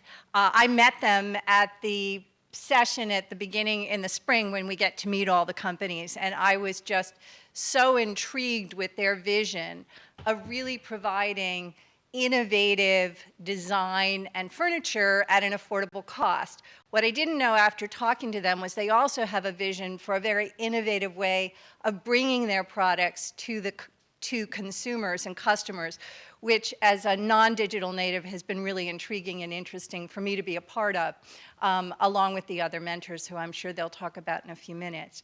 But the most exciting piece is that they've gotten to a prototype for their first product, which they will talk about, and I'm desperate for them to get to the Kickstarter so I can order one.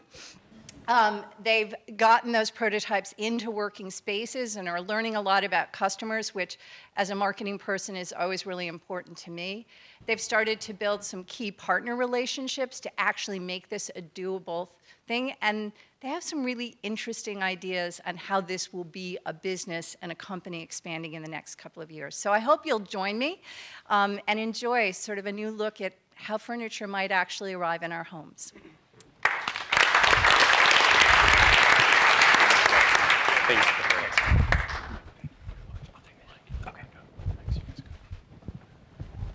Mary, thank you so much for the introduction. Hello, everyone. My name is Fred Kugelhaus. This is Ben Young, and we're the founders of Hugo and Hobie. So many of life's transitions begin with the need to furnish a new space. Whether you're moving into a new apartment or home, or moving into a new city for a job, or just trying to get your kids out of the house and off to college, but all too often, that furniture buying experience is actually characterized by bad trade-offs. Ben and I actually ran into this problem firsthand last year when we moved to New Haven to start our MBAs at Yale.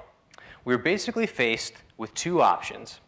On the one hand, we could either buy cheaply made, inexpensive furniture that we knew was just going to end up in a landfill in 2 years, or we could pay an arm and a leg for the furniture we really wanted but knew we actually couldn't afford. So, faced with that decision, we did what all aspiring MBAs do when they don't want to actually make it. We decided to do research instead. And what we found is that in 2014, over $10 billion was generated just in the domestic furniture industry, and that was exclusively through online sales. This is a figure that is growing 7% year over year. But more importantly, it's a clear indication that customers are getting more and more comfortable with the idea of buying furniture online. So when Ben and I saw that, we decided to do a deeper dive into the competitive market for furniture and see who was really out there. Now, we're all familiar with the big box stores here that trade quality for price. And then their opposite, the custom manufacturers that basically have high quality but high prices.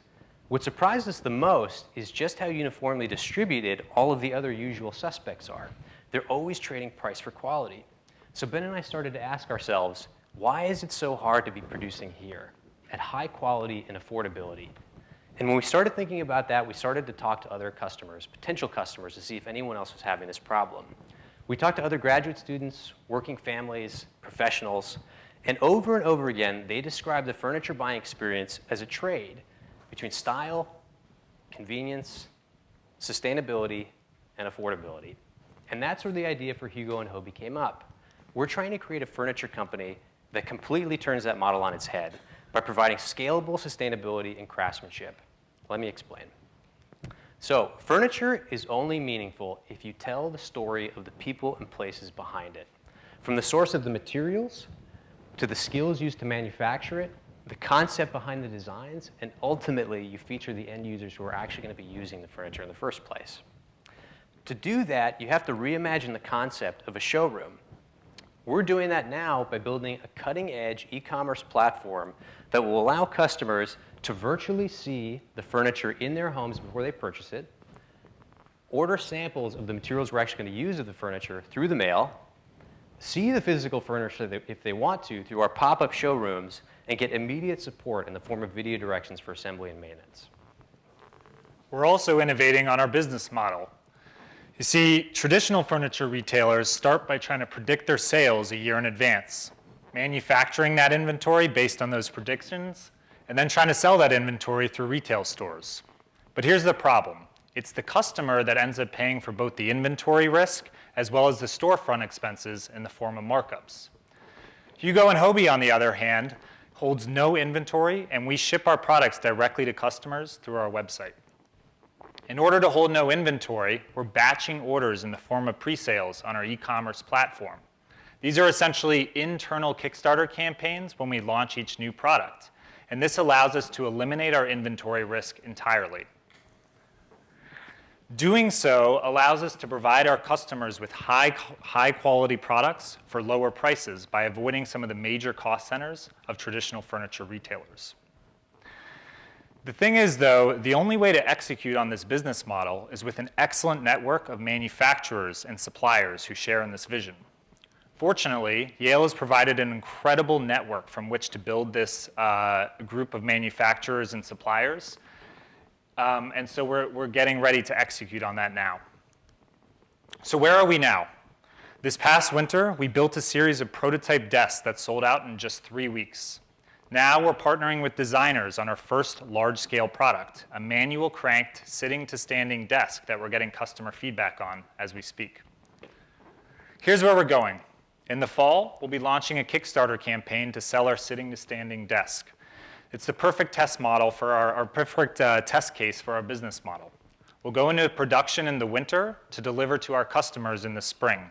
And by the summer of 2016, we'll be selling directly to customers through our e-commerce platform, hugoandhobie.com. Our goal is to sell 600 desks in the next year, bringing in revenues of nearly $500,000. These are really big goals. So in order to accomplish them, we've formed a team of amazing advisors to help us support us. These include furniture designers from the Rhode Island School of Design, lumber suppliers and manufacturers with over 50 years of experience in their respective fields, and branding and marketing experts from Patagonia and Johnson & Johnson. And then there's Fred and I. Together, we have over 15 years of management experience. Fred is a former operational consultant with a background in environmental engineering, and myself as a former Teach for America Corps member with a background in economics and statistics. But the most important people in this plan are you. You are our customers, and here's how you can help. First, share our brand with your friends and family.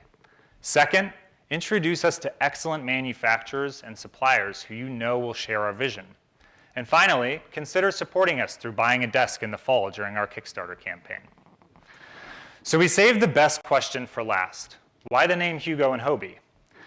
The name for our company comes from our grandfathers, Hugo Kugelhaus and Hobie Young, both designers, carpenters, and environmentalists.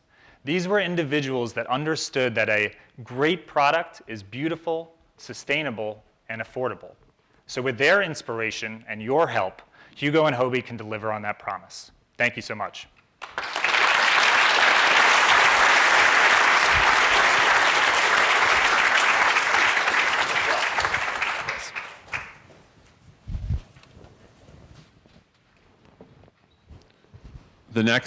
The next presenter is a good friend and someone who actually has been with us since the very, very early days of YEI. In fact, I'm not even sure if we'd even used the phrase YEI when we told him that there was going to be something going on and we needed some help from him.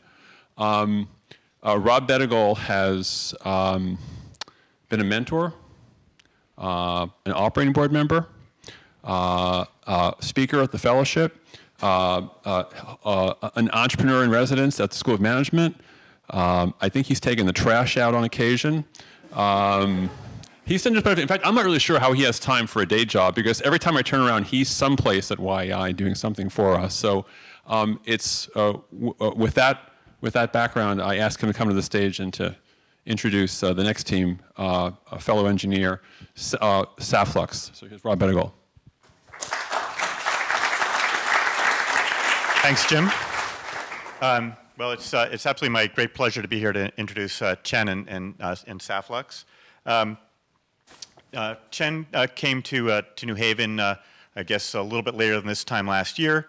By November, he was engaged with YEI as part of the technology commercialization program, where he met Professor Han, and shortly thereafter, they formed Saffu with Chen as CEO and Professor Han as chair of the scientific advisory board. Losing no time, by early this year, he'd raised over $1 million in China.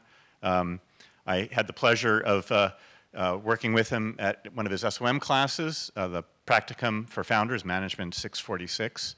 But after a while, it became pretty clear that we were going to want to invest at Elm Street Ventures and at the YEI Innovation Fund, which we manage with Jim and Erica. So I had to turn him back over to Kyle for the grading purposes later that semester. But he is a fellow engineer. He has his PhD from Auburn in mechanical engineering, postdoc at Harvard. One of his claims to fame is taking a product from concept to market for Schlumberger, a very successful product launch for them. And it's my pleasure to introduce Chen. He'll talk about the members of his team and great progress they've made in a very short period of time. Thank you.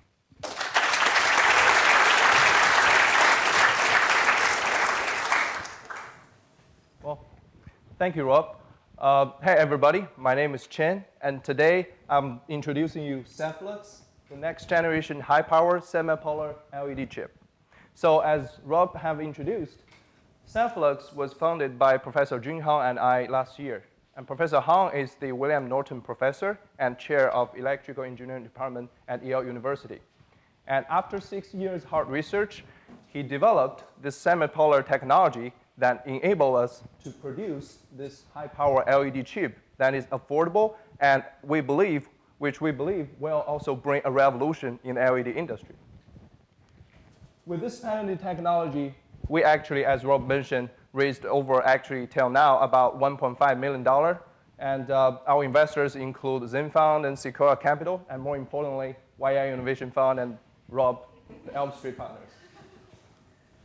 We also have a lot of support from industry. We have a partnership with vendors, and we also have some potential strategic partner in line. And right now, we're working on optimizing the prototype and shooting to have the first trial production early next year. So, believe it or not, we're now living the world with LEDs, and it's in a lot of places. Illumination, indoor, outdoor, electronics, backlight, your cell phone, the group light, and even Revi, the next generation of Wi-Fi. So how this LED works? Let me make a little introduction here. Essentially, it is a semiconductor material that includes the substrate and the active layer. So when you power this thing up, it will generate lights. If you look at in the real world, it's like a little disk ranges from 2 inches to 8 inches. So when people dice this disk and package it into chip, you have these little devices, and you put 20 or 30 into one light bulb and make it a light bulb like this in our real world. And the key reason that people put this many in this light bulb is because they cannot do high power, especially in an affordable way. So that's why people have to jam this many into one light bulb to make it what it is right now. It's complicated. As an engineer, I never like it. So what's the difference between our technology and the conventional way? So when people glue the crystal or the active layer on the LED, people can only glue it on top of the substrate in the vertical direction. And this actually causes a lot of fundamental problems, including polarization, blue shift, and also efficiency droop. And with our innovative technology, we actually could control the way the crystal grew, and we can grow a crystal that we call semi-polar in an optimized direction, which could eliminate these negative effects. So with this technology, the key benefits we can get from our chip is high power, high efficiency, low cost, because our technology can actually fit into the current manufacturing plan without any major modification. And also, it's based on a sapphire, which is a cheaper base. More importantly, it also do the polarized emitting, which will allow us to remove the polarizers that currently exist on our cell phone or any backlights, and this could help us save up to 50% of the energy it consumed. So ultimately, we think the LED chip from Samplux, we could use that to replace 10 of the conventional chips, which means for the same one chip, it's 10 times brighter than the original one. So how it could look like in the real application. So for illumination, we think we now have an opportunity to really drop the LED light bulb price down from $10 in the current market to about $1. So people can actually really enjoy this green technology. As just for a fact, although this is a very green technology that actually saves 80% or to 90% of the energy consumption, it only takes 10 to 20% of the current illumination market. And the key burden is actually the price. And more importantly, let's pause a little bit and think about what is the ultimate goal and what is the end game for this technology. Think about if we can put this high efficiency, high power LED chip together with the fast developing solar technology, we actually could make a solar powered street light, and it's free of any electrical power. So that means when you travel to the mountain, when you travel to the third developed countries, these places can have the illumination for free. And people always say, water and air are the common resources. And we believe with our effort, we're actually enabling the illumination to be the next one. So that is the ultimate vision of Samplux. On top of that, we also have other applications, including LED laser, where you can have a very energy efficient portable projector on your phone, on your laptop, and also backlight, as I introduced, to save 50% of the energy. And right now, our focus is on the illumination. And the world is actually on our side as well, because from 2008, different countries has launched a incandescent ban to replace the older traditional lighting with LED. And the overall market is expected to be $64 billion in 2020. And in this rapid growth, the high power and mid power market are actually the biggest portion. And we took a little industry research and compare our solutions with the current players. As you can see here, Korea is a $4 billion company, and it's pretty much the dominant player in the high power LED market for today. And Epistar is a standard sapphire player, which can only make the low power LED because they need technology like us to make the breakthrough.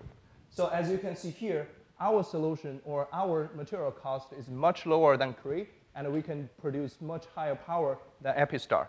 So if we look at in the end product, our price per lumen is much lower than the current players.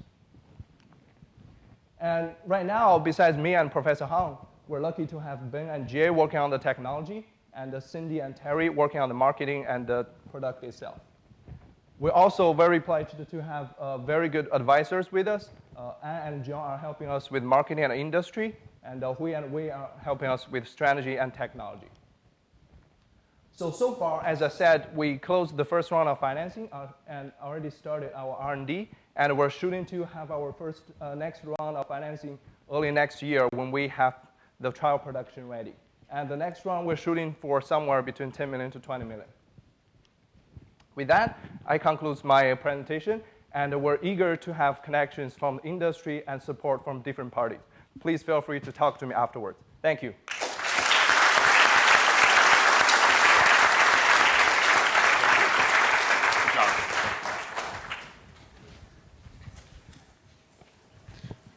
Our next presenter will be Victoria Lenowitz. I've known Vicki since 2009 when it became clear that we needed to have an advisory council, a group of alumni, friends, strategy folks who could be helpful to us in terms of their philanthropy, in terms of their connections to larger marketplaces, and in terms of helping us manage a nonprofit board. And despite hundreds of hours of coaching from Vicki in terms of how to manage a nonprofit board, I think I've failed most of those tests. But she still comes here nonetheless to help us with our various tasks. And as a very active angel investor in New York, she sees a great many deals every year and spends, despite that, spends lots of time with us to mentor teams and has probably coached dozens of teams over the last 5 or 6 years. So with that, we'll ask her to come up and to introduce a very challenging team, a very interesting team that requires access to her far-flung networks. The team is named Coral Vita.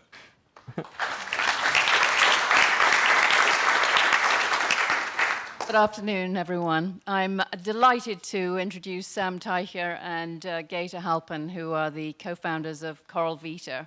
I actually see about 90 pitches a year in New York. And of course, as Elena pointed out earlier, you want to see a reasonable idea, a robust idea, and you want to see people who are committed, founders who are committed to their idea and have a clear vision, but also people who have a very good capability for observing how things develop and shifting and changing and moving to shape their business depending on what they find. And I certainly feel that about these two co-founders. I also love the idea of this company because it's a focused fix for a big environmental problem. I like that. I can't really think about CO2. It's just too big of a problem. So this is, it has a global perspective right from the beginning. In fact, the best places for this company to start are probably not in the USA. I find that very interesting too. And coming from a marketing and sales background, the fact that there are a variety of interest groups. They're starting with the leisure, the leisure area, luxury hotels and so forth. But there are a variety of very specific interest groups, and from a marketing standpoint, it's going to be that a lot of the challenges are going to be in marketing and branding. So and if you look at their website, they've certainly taken that on board and are working through that. So far we've met with them. My other three mentors are Susan Froschauer, Martin Majida, and Gus Lawler, and we've had regular phone calls with them every couple of weeks. And they've shown wonderful progress to date, and hopefully we'll have some big news from them fairly soon.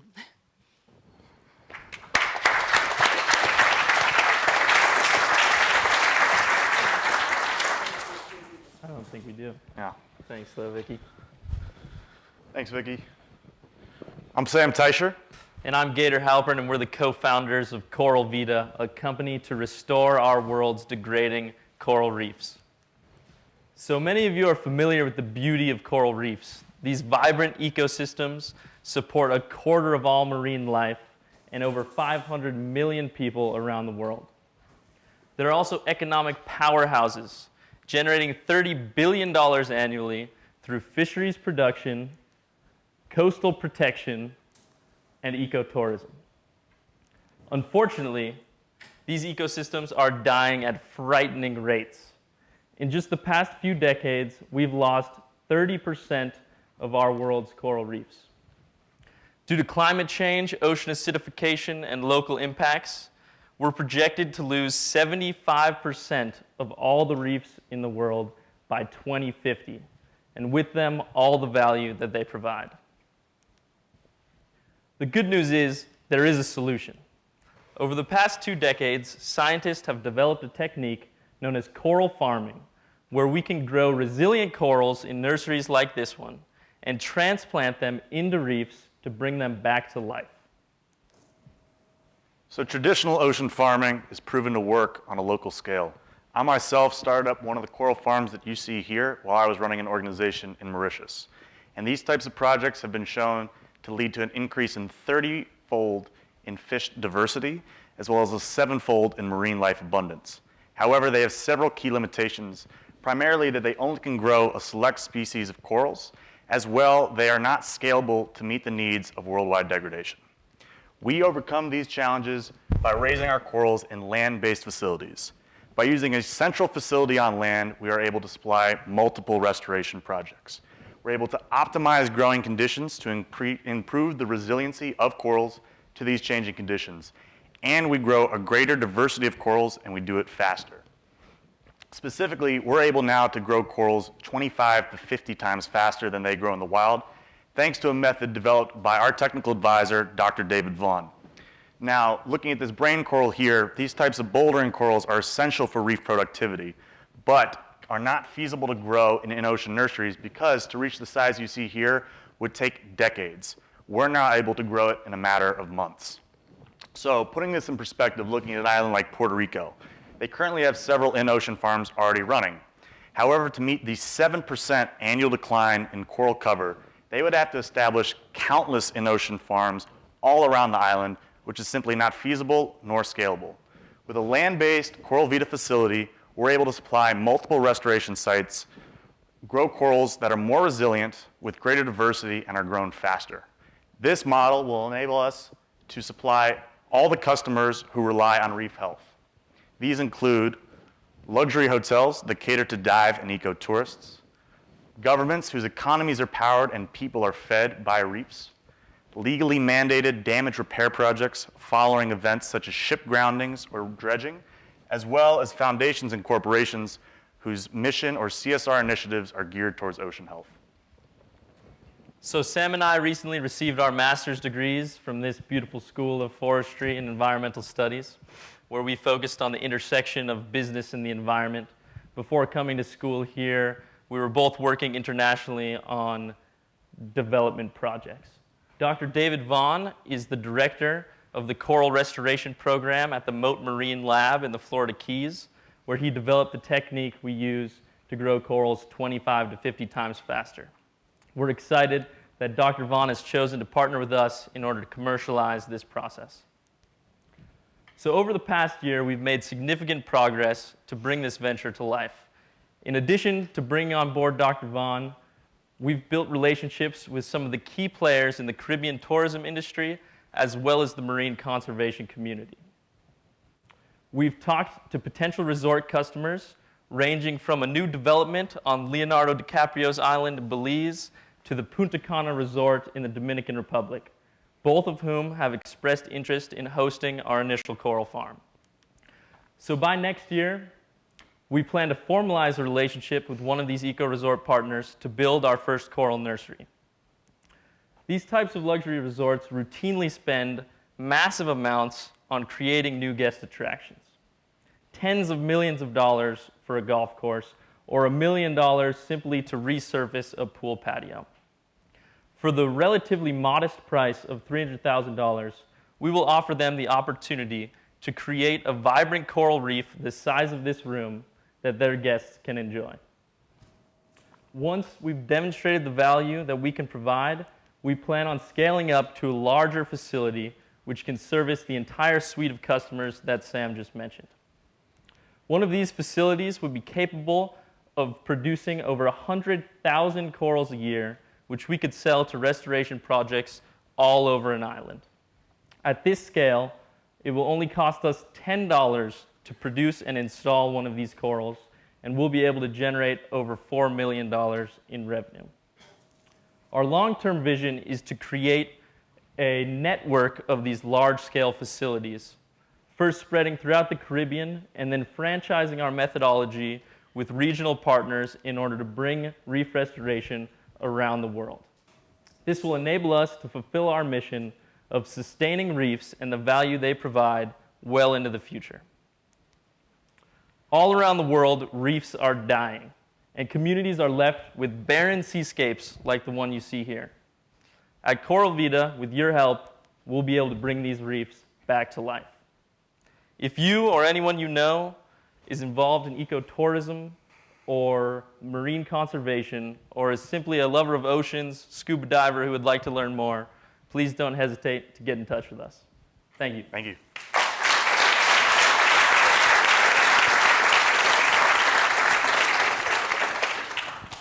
All right, so last but not least, it was my pleasure to introduce Larry Lipsher, who is going to introduce Umi. Larry, how many years have you been a mentor? 8 years as a mentor. And when I first started here at YEI, I was told the teams that Larry picks are the ones to watch. So he's definitely got some good history before him. So with that, I'd like you to bring him up. Yale College grad, CEO of Metal Morphing.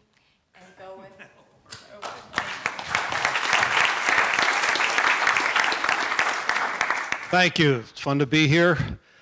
We've heard some great presentations, but now it's time to get to the main course.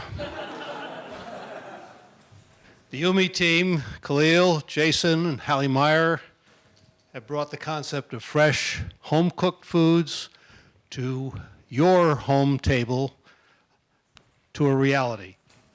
The Umi team has been focused and fully committed to building the New Haven test market and uncover the project's strengths and challenges. Mouth-watering web pages and evolving marketing have created loyal, repeat customers, and local cooks have seen the potential for creating their own home-based businesses. The Umi team has utilized effectively the resources of YEI and have accessed many other resources to supplement those. They've engaged interns during their period as fellows and have worked closely with mentors and other advisors. It's been fun for me and Patrick, who's, I guess, left, to have worked with the team and see these positive results. Let me introduce Jason Gilliland to tell you about Umi.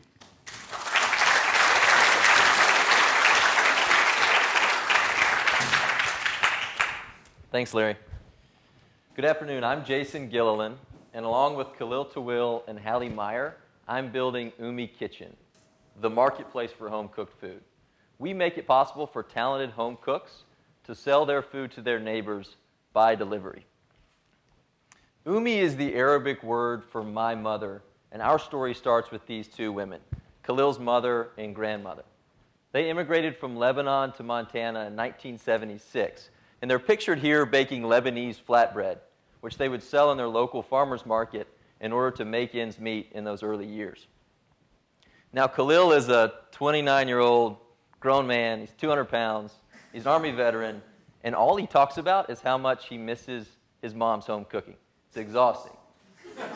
And here's the thing. We all know someone out there like Khalil's mom, someone who's cooking that special recipe better than you can get from any restaurant. Whether it's your uncle's ribs or your grandmom's lasagna, we all know that person. But here's the problem. Consumers have no access to this food, and cooks have no way to make money cooking from their home kitchens. So this is our solution, Umi, the marketplace for home cooking delivered. This is a snippet of the platform we've built over the last 4 months. It's clean and intuitive, and you can see our focus is on great imagery and on telling our cooks stories. What we want to do is recreate the connection you feel when you walk into someone's home to try their cooking for the first time. Before you even taste it, you want to like it. So why are we building this now? Well, we looked to the market and we saw 3 trends supporting this business. First, we see a shift in consumer preferences away from commoditized consumption towards bespoke, artisanal consumption. Etsy's a great example of this, and home cooking fits the trend perfectly. Second, the sharing economy is upon us. Uber is changing how you get from point A to point B. Airbnb is changing how we vacation. Umi will change the way you eat. And finally, we're seeing a secular shift in food spend in America. For the first time ever last year, Americans spent more money eating out than they did eating in. That trend is continuing. We spend $1.4 trillion a year on food and over $700 billion eating out.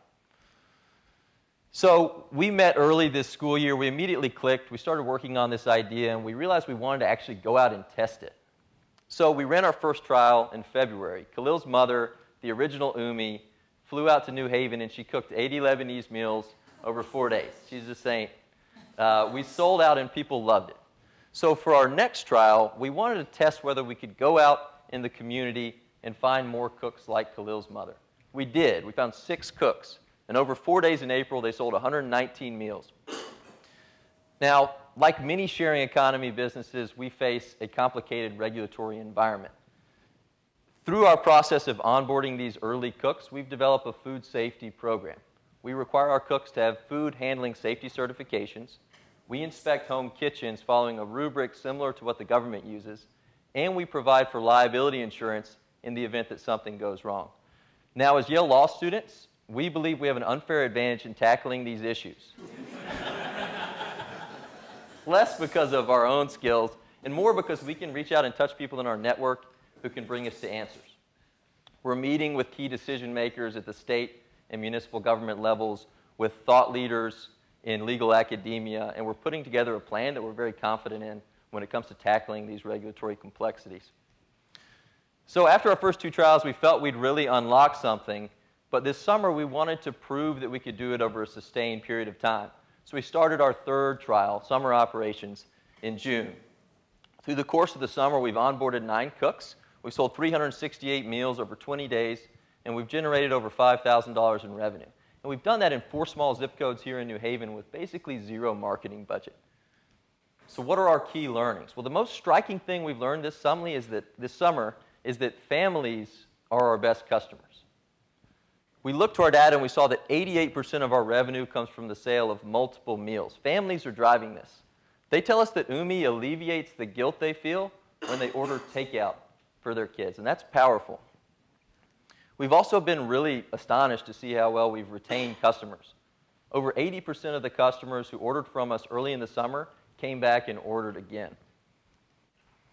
Now, here's a sample of how our unit economics work. Let's say we sell a meal for $15.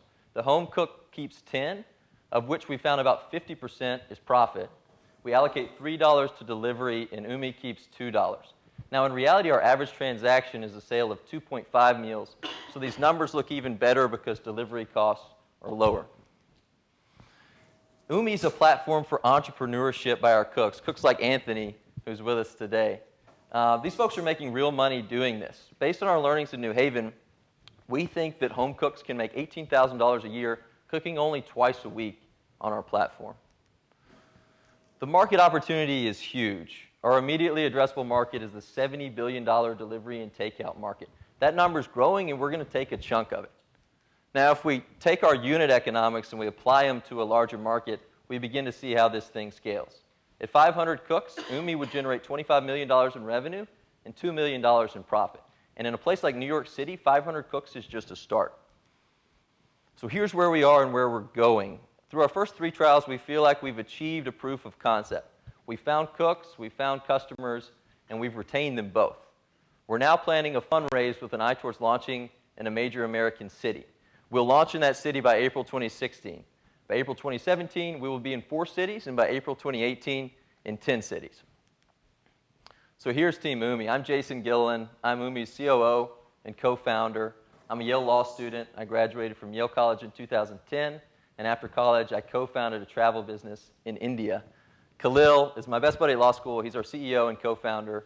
He graduated from West Point in 2008 and spent 6 years in the Army before coming back to school. Hallie Meyer is a Yale College senior. She's our co-founder and head of community. Hallie founded a catering business at Yale, and she really knows what it takes to build value for all the components of our Umi community. Our mentors have experience in operations, logistics, strategy, and technology, and they're helping us build this business from the ground up. So if any folks out there have contacts or experience in marketplaces, food tech, or logistics, we'd love to talk to you. Once again, I'm Jason, and this is Umi Kitchen. Thank you.